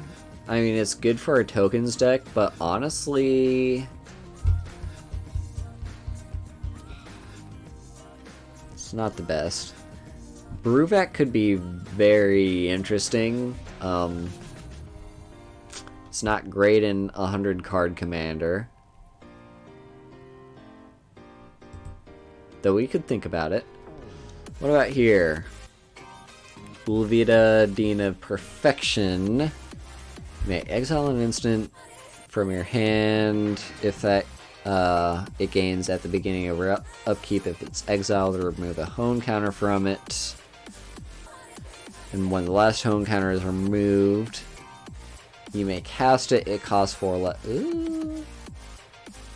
That's kind of interesting. And then Nasri. At the beginning of your upkeep, exile a top card of each opponent's library. Until the end of turn, you may cast spells from among those. Okay. Alrund is kind of interesting.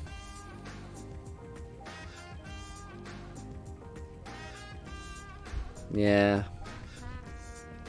Ormus, Archive Keeper. That's kind of interesting, but I don't think we have all the cards to build around it just yet. We could probably do something with these two, but honestly, nah.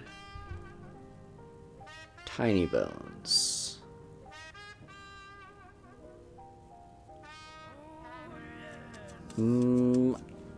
I kind of like Tiny Bones, honestly.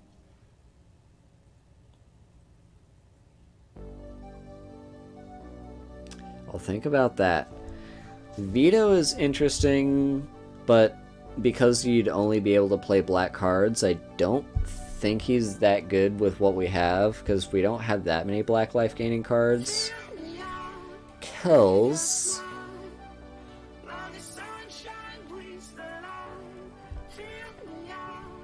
Kells could be interesting. Professor Onyx. Plarg and Augusta. Plarg gets to rummage.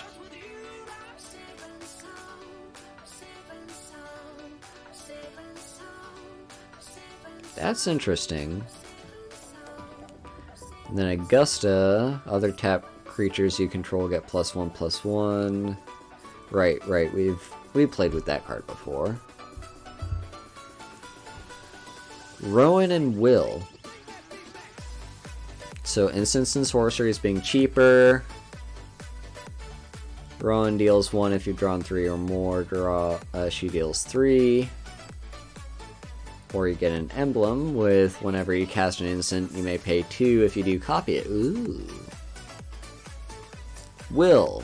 Instant and sorceries cost 1 less. Up to 1 target creature has base power 0-2 until end of turn. Draw 2 cards. Exile up to 5 target permanents for each permanent exiled this way. It's... Huh. Okay.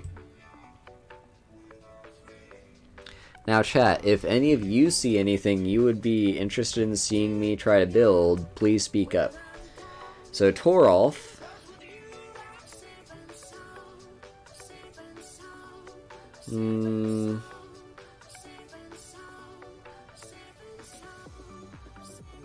It's fine, I guess. Might not be bad for, like, playing kind of a burny, aggressive mono-red build, but... Sethron is Minotaurs. But I don't think there are that many Minotaurs in MTG. Morog is interesting. Muxus, no, we're not doing Muxus. Blex. So other pests, bite, bats, insects, snakes, and spiders. Okay, so that's interesting. And then backside, look at the top 5 cards of your library. You may put any number of them in your hand and the rest in your graveyard. You lose 3 life each way. You lose 3 life for each card you put in your hand this way.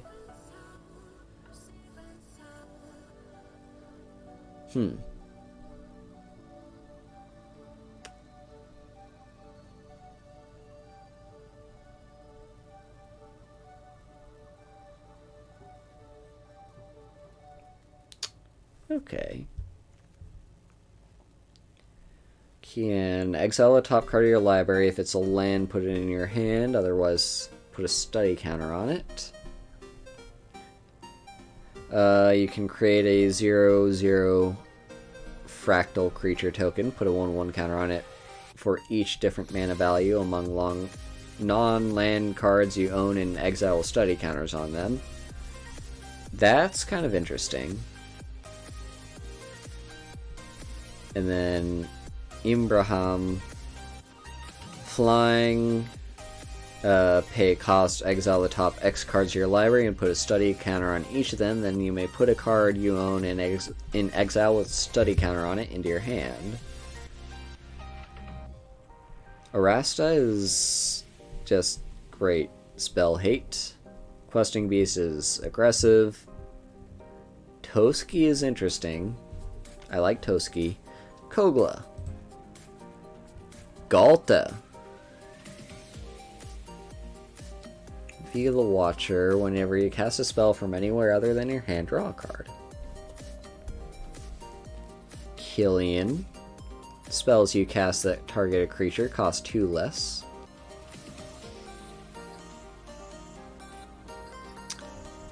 Furia, Judge of Valor. Atris, Oracle of Half-Truths.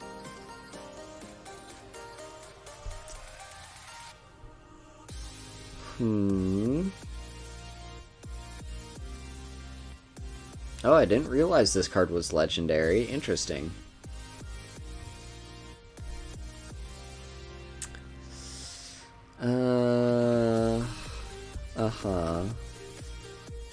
Pelucranos is kind of funny.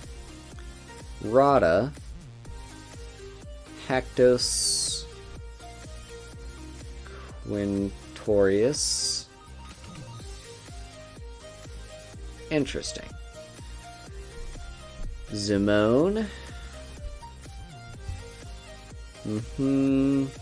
Kasmina.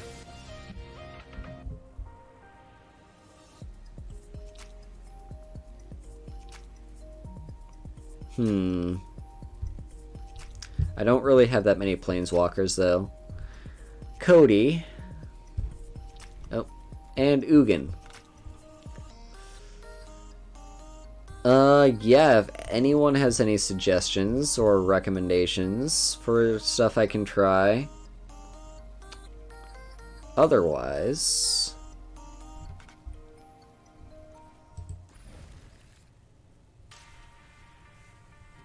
yeah, let's save and exit. Yeah. White and blue, that's what we're going for. So with white and blue,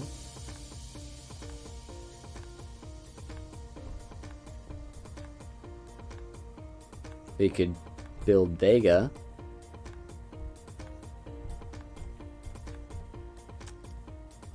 Or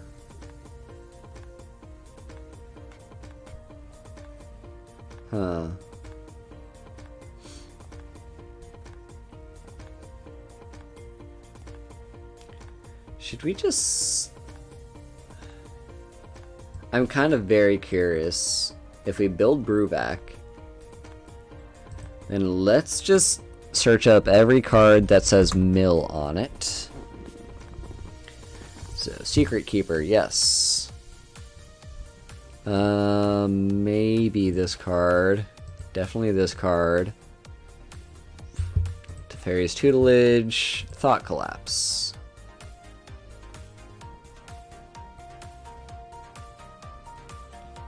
Is Time Warp really... Where does Time Warp say mill on it? It doesn't. Okay, so we really don't have that many cards that mill.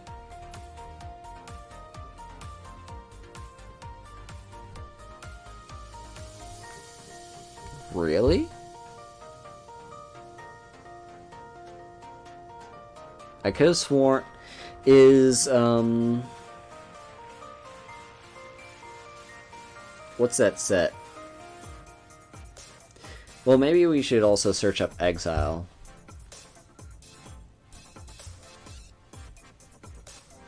But in the meantime, let's just throw pretty much everything in.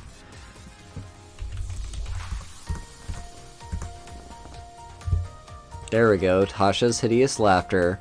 So this card is actually not going to combo with Brewback because it actually does not mill at all.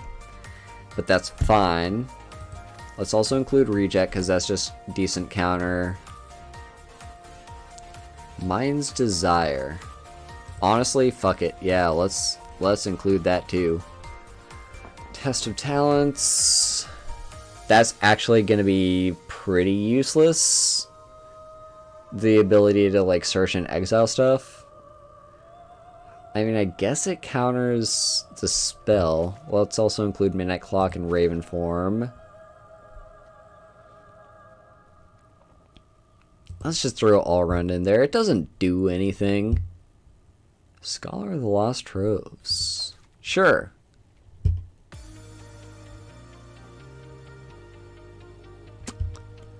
Let's throw in Ugin. Now let's see what learn cards there might be. Sure, let's throw in Pop Quiz and Arcane Subtraction. Now lessons. Mascot Exhibition. Actually, is there a sideboard? There might not actually be a sideboard, so let's actually get rid of these lessons. Yeah. Because I'm not seeing a sideboard for Brawl.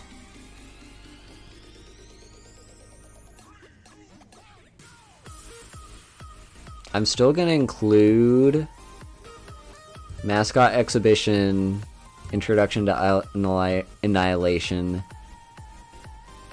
and Environmental Sciences. Then...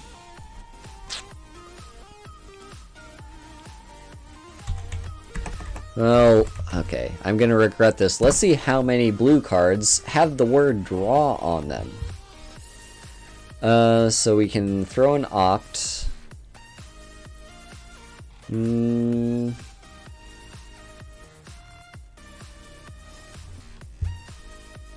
Spellbomb might not be too bad.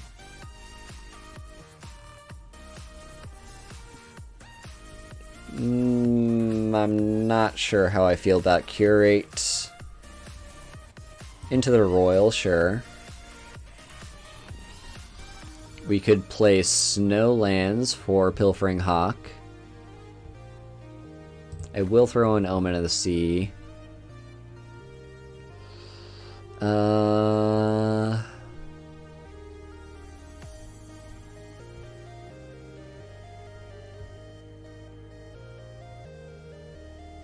Mentor's Guidance might be useful.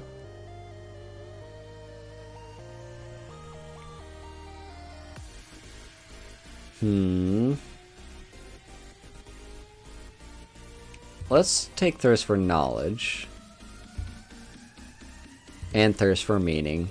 They're two instant cards that draw a bunch.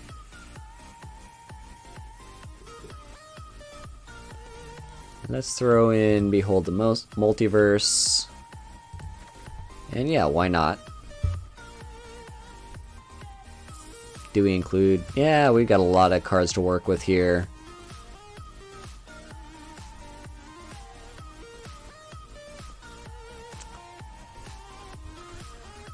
Sure.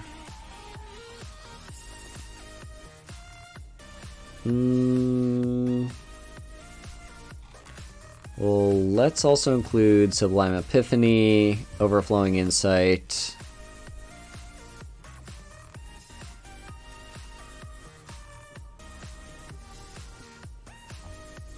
Snow Day is interesting. Do I include Ormos? I don't think I do. Multiple choice. Yeah, why not? And we've got a bunch of artifacts. Okay, so...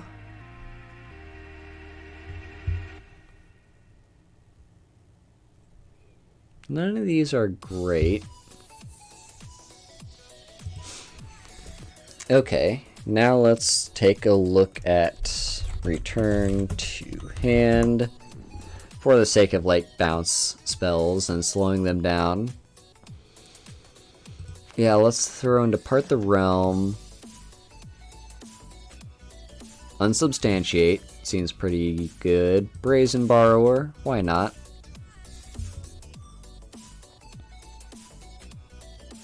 Power of Persuasion. Nah, that's an artifact card.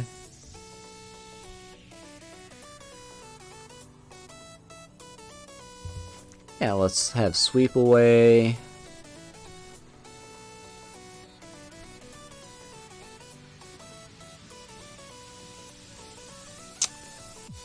Stolen by the Fae. Why not?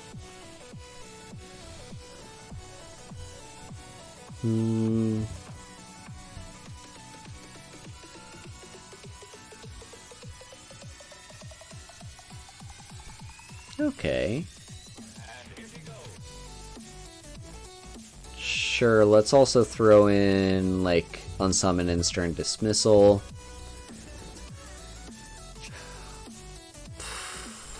Alright.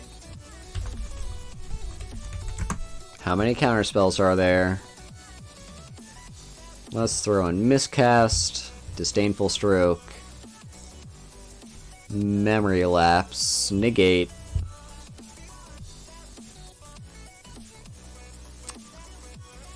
Mystical Dispute might be useful. Do want Whirlwind Denial. Thassa's Intervention.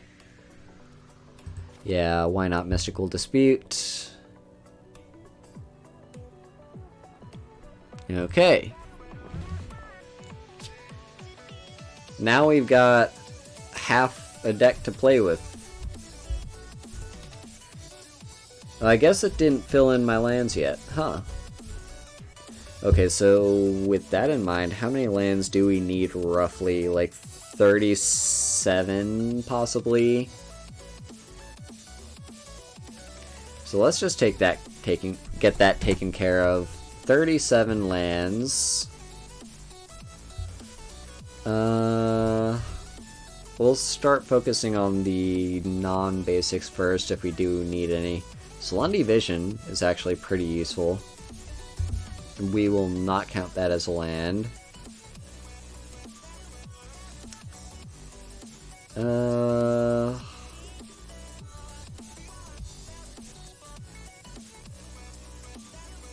Sure, I guess the Biblioplex. One... Oh, that's it? Then let's also go 2.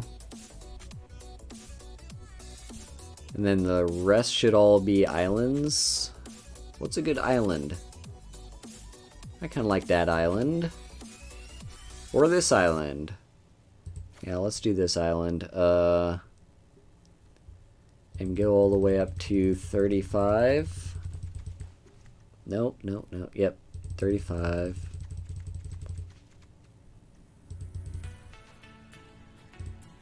There we go. Okay, so we've got 10 cards to play with now. 10 cards. Well,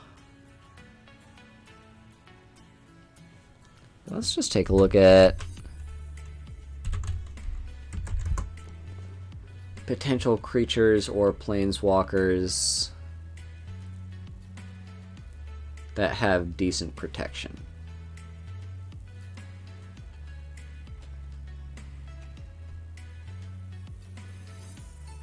I'm pretty sure there's going to be a lot of these. Huh.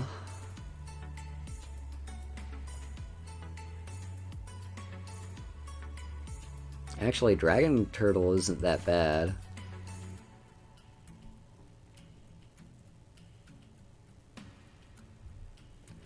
Actually, yeah, it would be more efficient instead of just typing creature. Let's turn on filters, type creature. And let's also include Planeswalker, because why not?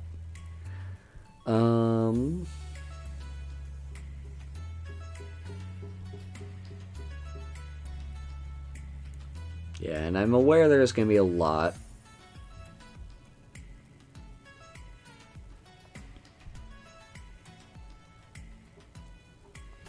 I'm really looking for some kind of like control creature that's good at protecting itself. Stormwing Entity isn't really good at protecting itself, but it is good at pressuring the opponent.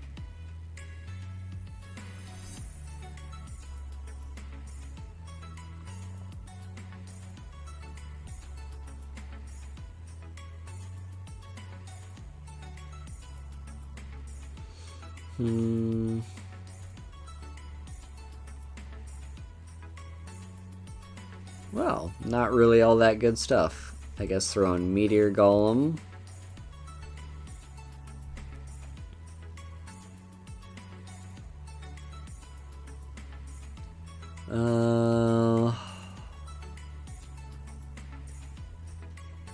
Okay. So let's take off creatures and planeswalkers and search, is there anything with hexproof?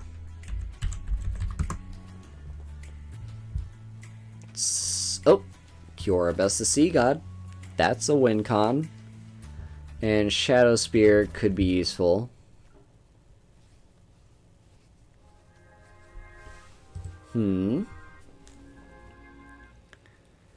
Okay.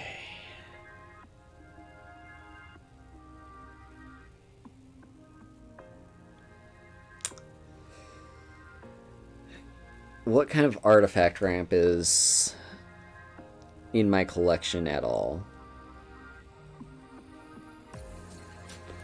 Because that would be add. Do they even say mana anymore? Because if there's a restriction, sure, it'll say like spend this mana only to cast something something.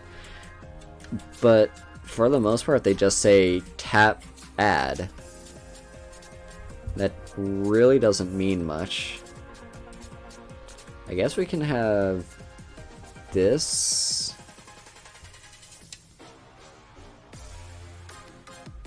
Maybe Mimic.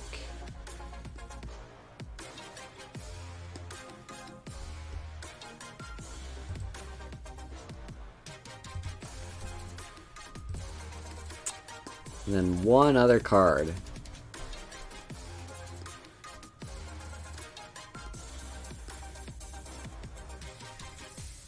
Sure, let's throw that in too. Alright, this is going to be an absolutely terrible deck. We're going to call this Brewback Historic Brawl. Very creative name, I know. And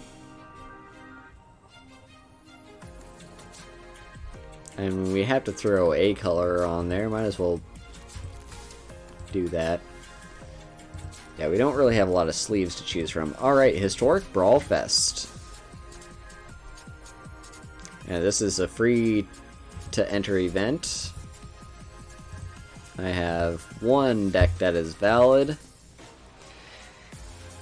This is probably not going to go well. I know for a fact Historic Brawl is like open to basically any player that has been playing Arena for however long, and a lot of people are either going to already have the cards in their collection or will have spent wild cards to build their decks. And my deck is really just a mishmash of just a bunch of random shit. I guess this is a keep. Yeah, they'll see Brewback and absolutely piss their pants and then realize they only have like 10 mill cards in the entire 100 card deck. So we're up against the Scarab God, which is super scary.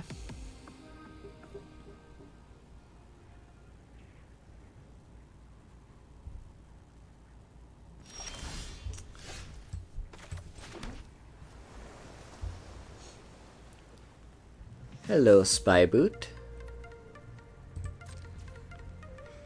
I guess we save the Merfolk's Secret Keeper until we play Brewback. You know, because that's going to be a big difference, right? We have Negate if we want it. I don't think we do, though. I think we play this. Try to ramp a little bit.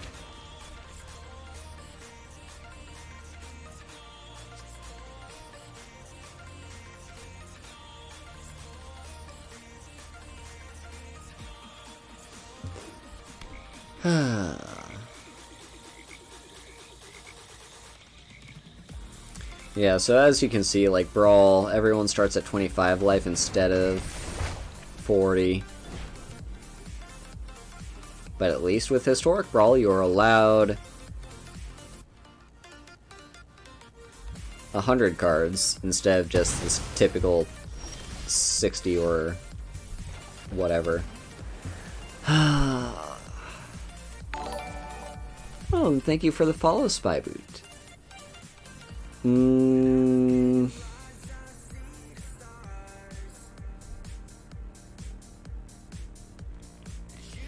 Honestly, I'll just pass. They do get to part 2 of Elspeth's Nightmare. They'll only have like 3 cards to choose from.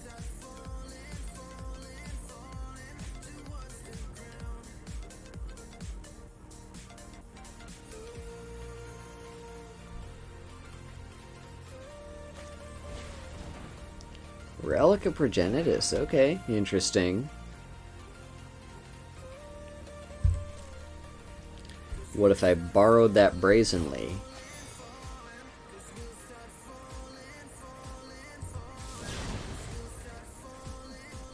Honestly, no. I think I'd rather just play out Brazen Borrower. I have enough bounce.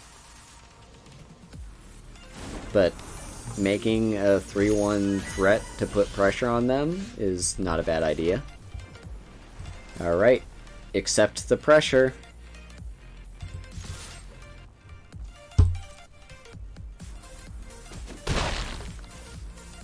And now we play Brewback. And like one of the very few mill cards I actually have in the deck. Unless they counter this. Okay, they don't counter it. Aha, mill 8 for the low cost of 1 mana. Because your 100 card deck really cares about that.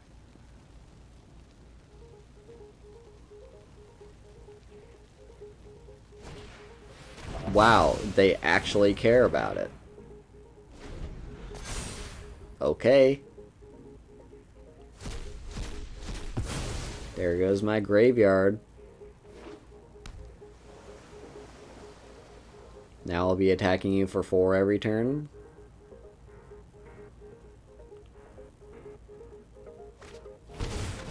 Ooh, Ravenous Chupacabra.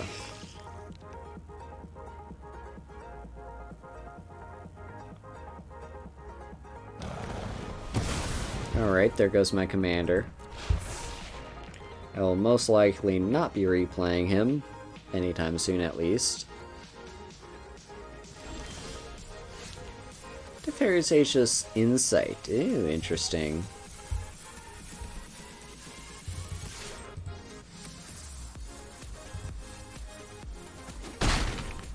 Yeah, I'll probably just play that.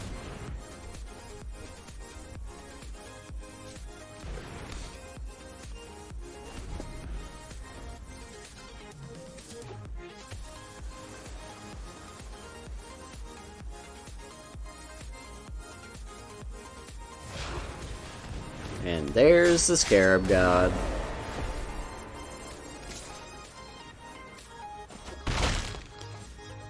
So... Salundi Vision.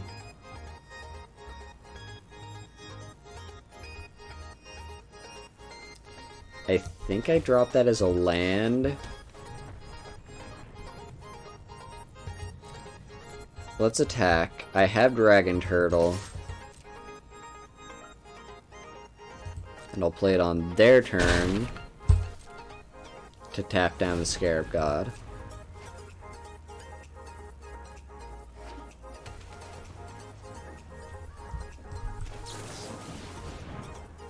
And if they have a counterspell, they have a counterspell. It's only 5 damage.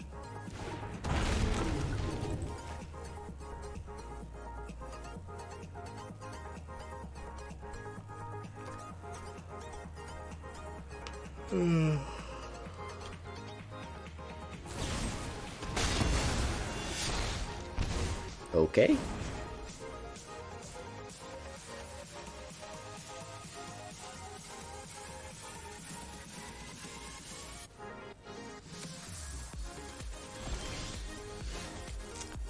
Behold the multiverse, huh?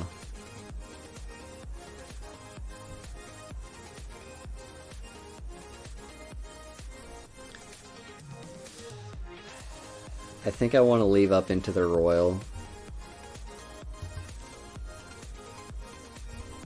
Leave up into the Royal. If they don't play anything that I care to bounce, I'll Behold the Multiverse instead.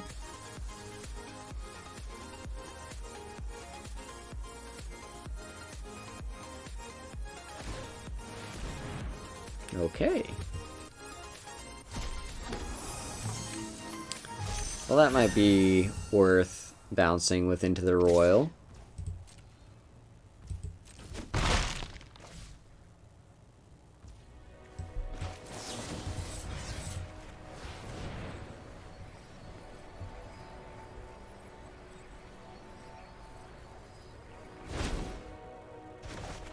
Then I get to draw 2 cards.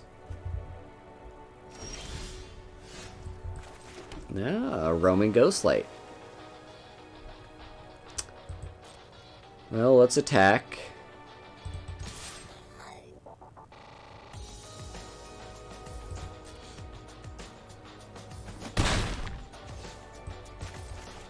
I'm totally down for bouncing the Scarab God.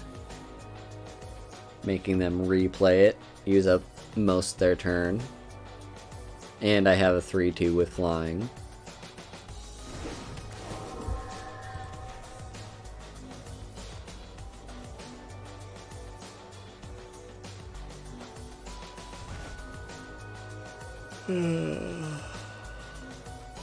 I've been yawning a lot this stream, haven't I?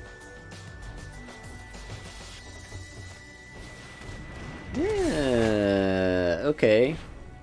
I have to remind myself what that card does. I have not seen that played in a long, long time.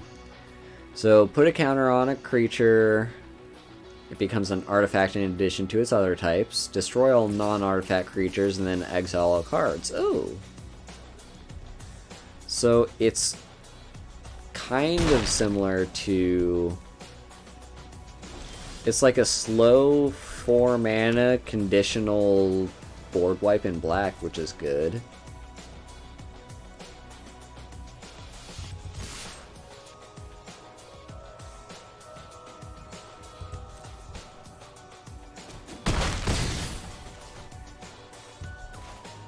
Let's just foretell both of these.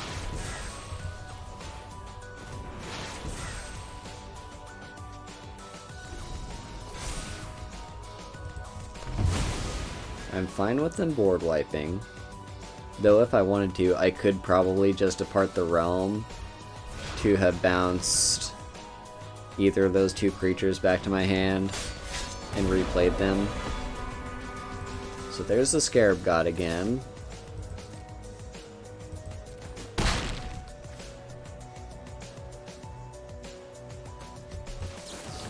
Alright, get rid of the Scarab God.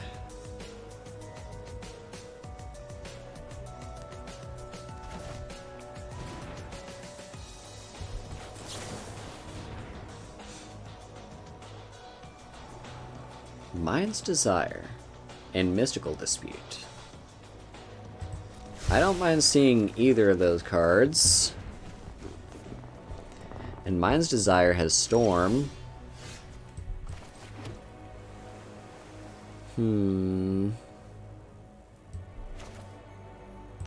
Yeah, so let's Shadow Spear. Put Storm count up by 1. Then Mind's Desire. And do it twice. Not sure what we'll get.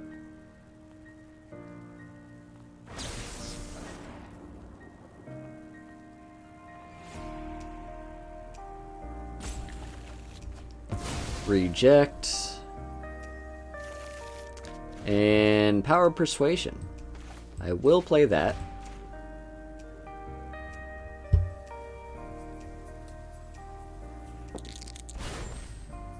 Okay, it just bounced. That's fine.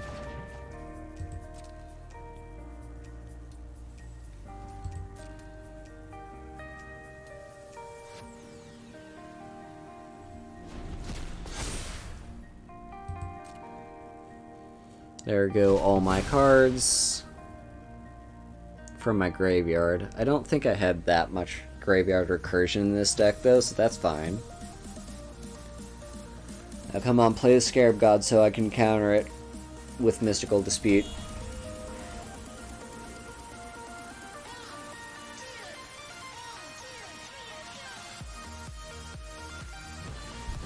Now, Mind Stone.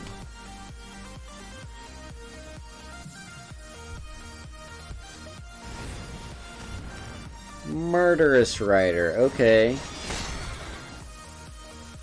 Would have preferred if you played the Scarab God, but what have you.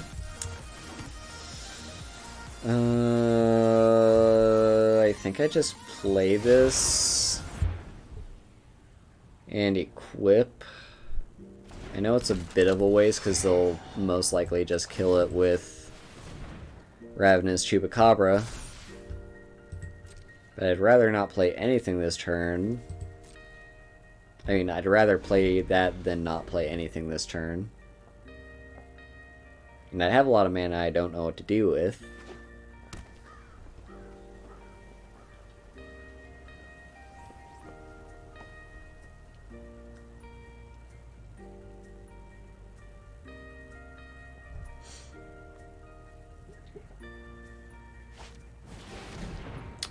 There's the Chupacabra.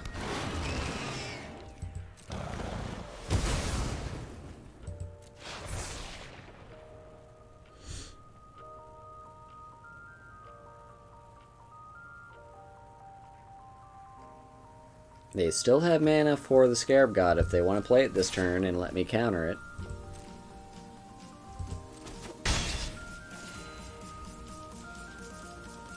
A little bit annoying that they're starting to pull ahead.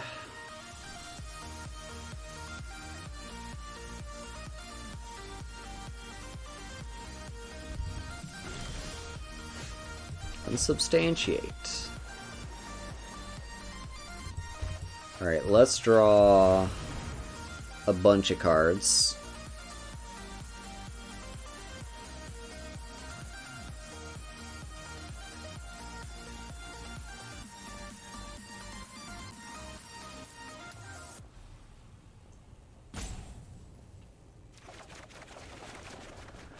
Okay.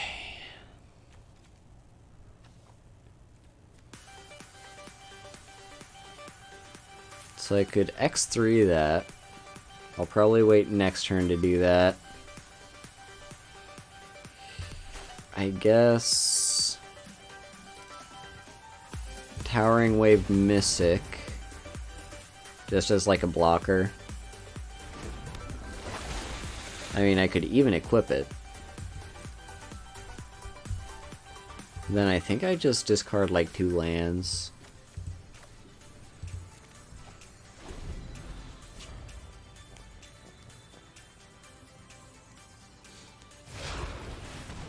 There's the Scarab God.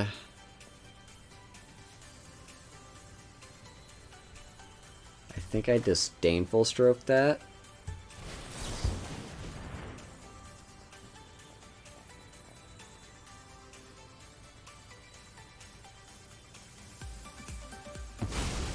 Okay.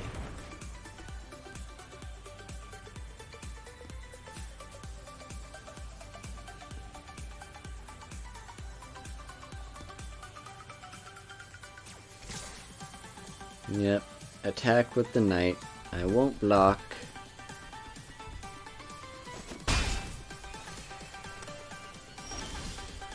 Time Warp.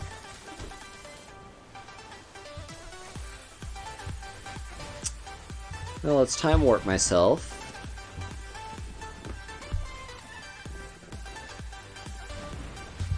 It worked, okay. So let's X this equals 4.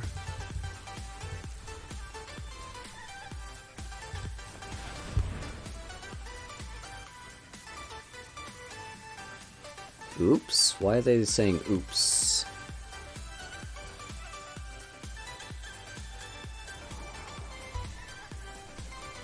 I kinda don't mind that card. Then target player returns a creature to their hand. Oh, I guess they choose what gets returned.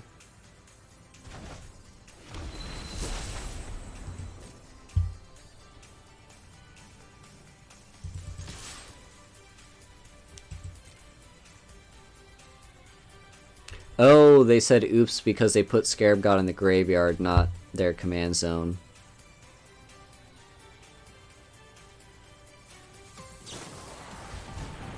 Sure.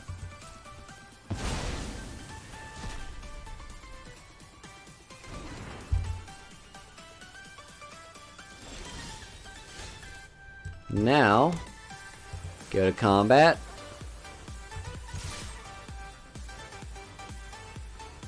I think we've got this one. Because then we Scholar of the Lost Trove.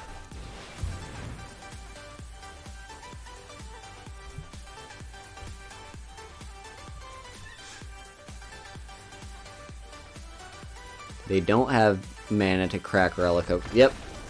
Nice. I honestly was not expecting to win our first game of Historic Brawl, but there you go. Turns out Mono Blue is just OP.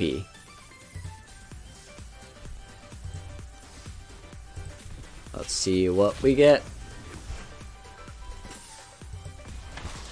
Triumphant Adventure. Now I do like a 2-mana first strikey Death Toucher.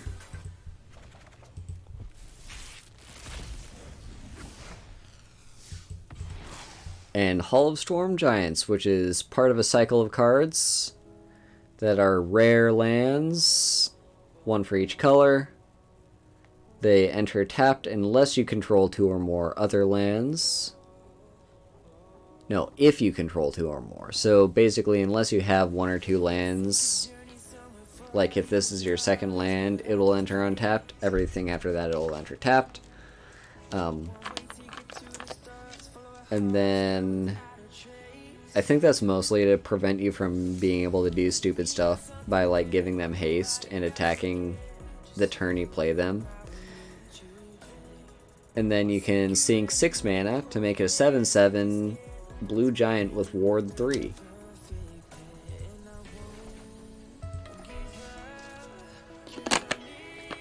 So that's pretty good. Pretty decent. We,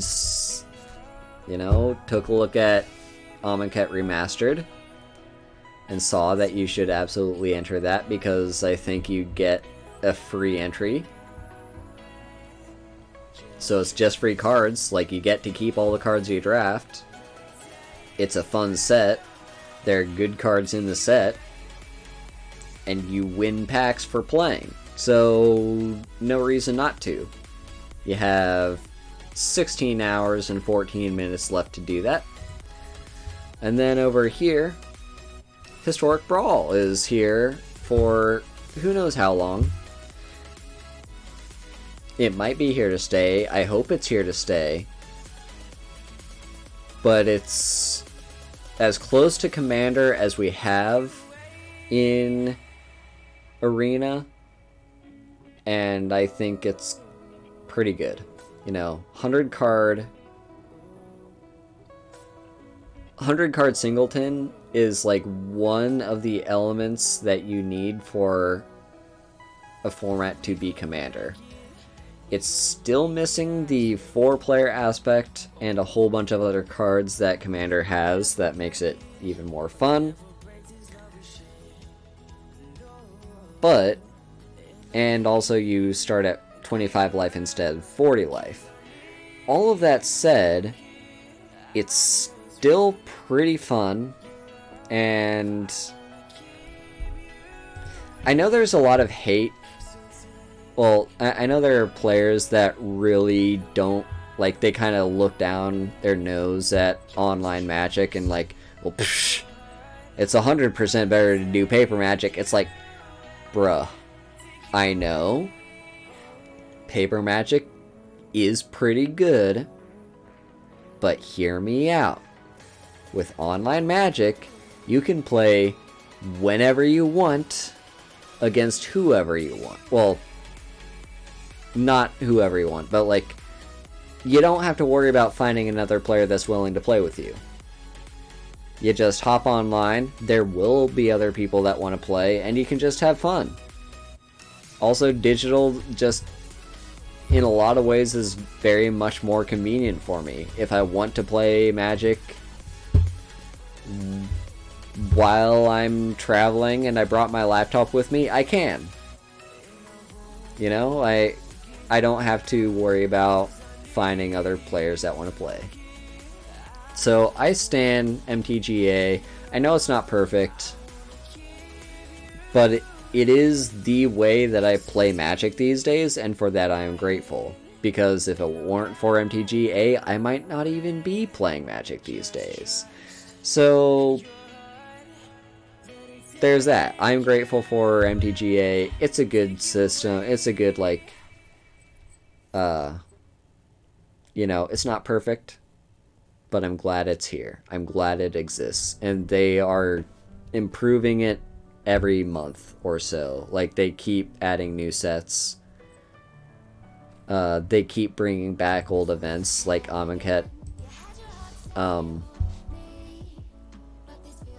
They're adding in Historic Brawl, the thing that players have been asking for a long time. They're actually seriously considering. And in 2 weeks' time, we get Historic Horizons Jumpstart, which is exciting because Jumpstart is a great format in and of itself. I enjoy Jumpstart a lot.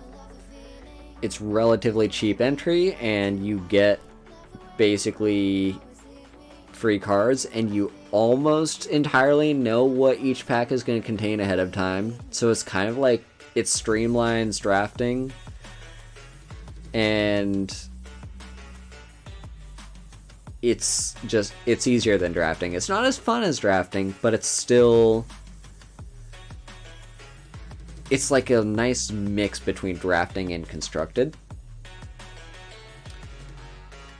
Also, just the entire thing about Jumpstart is it's an opportunity for Wizards to add more cards to Arena, and that's very much a thing that needs to keep on happening. Arena needs to build up its card base so it can actually be a very decent way to experience Historic and Historic Brawl.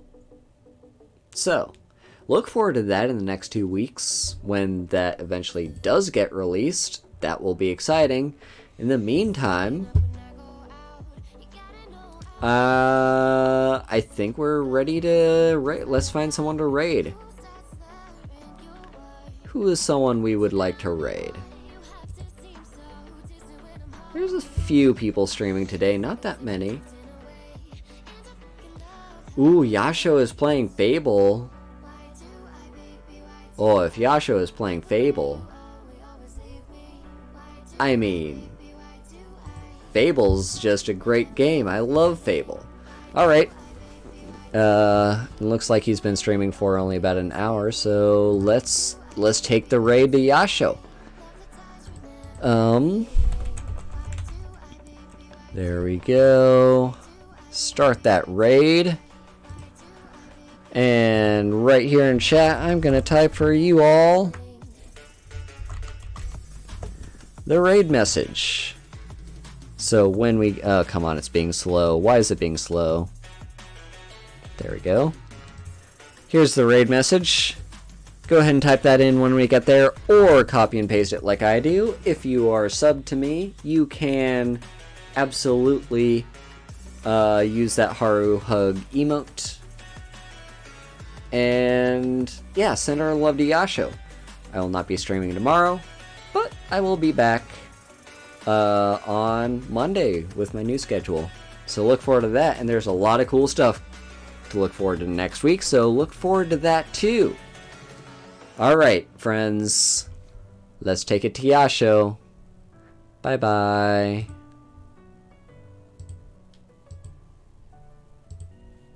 Came out, you probably didn't play it like as a modern day.